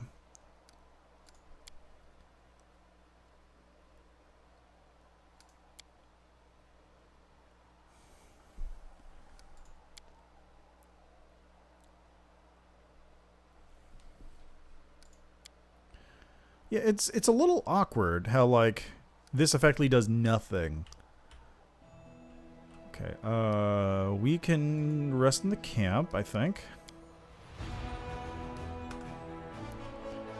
I'll also have to try and take out this thing at some point. Army strength of 4 should be able to do it.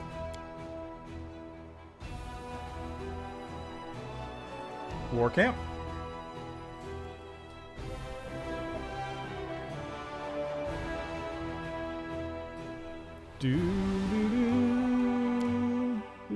Why the hell do I have is my phone open? There we go. Honestly, I would have loved if these... I just got a bonus damage against large targets, didn't I? And there's an army of giants hanging out right over there.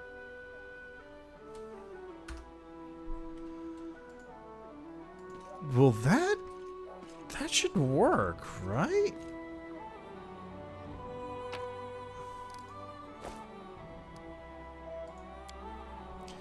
Poor Sela. She's just gonna stay dead for a little while longer. Oh god, I forgot to... No, that's fine. I hadn't rested yet. So, go to you. Whoops.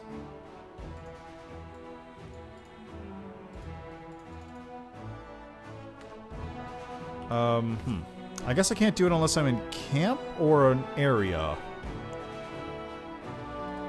Duly noted.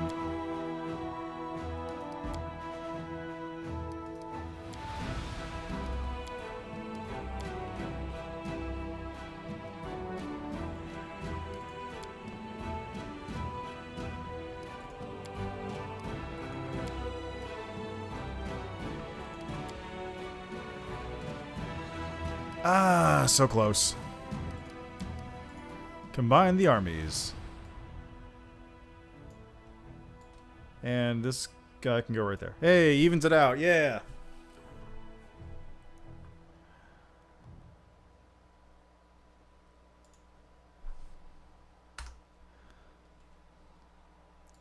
Okay, so let's take my party, and how about heading over to some place like... Is there even anywhere up here to explore? Doesn't seem like it.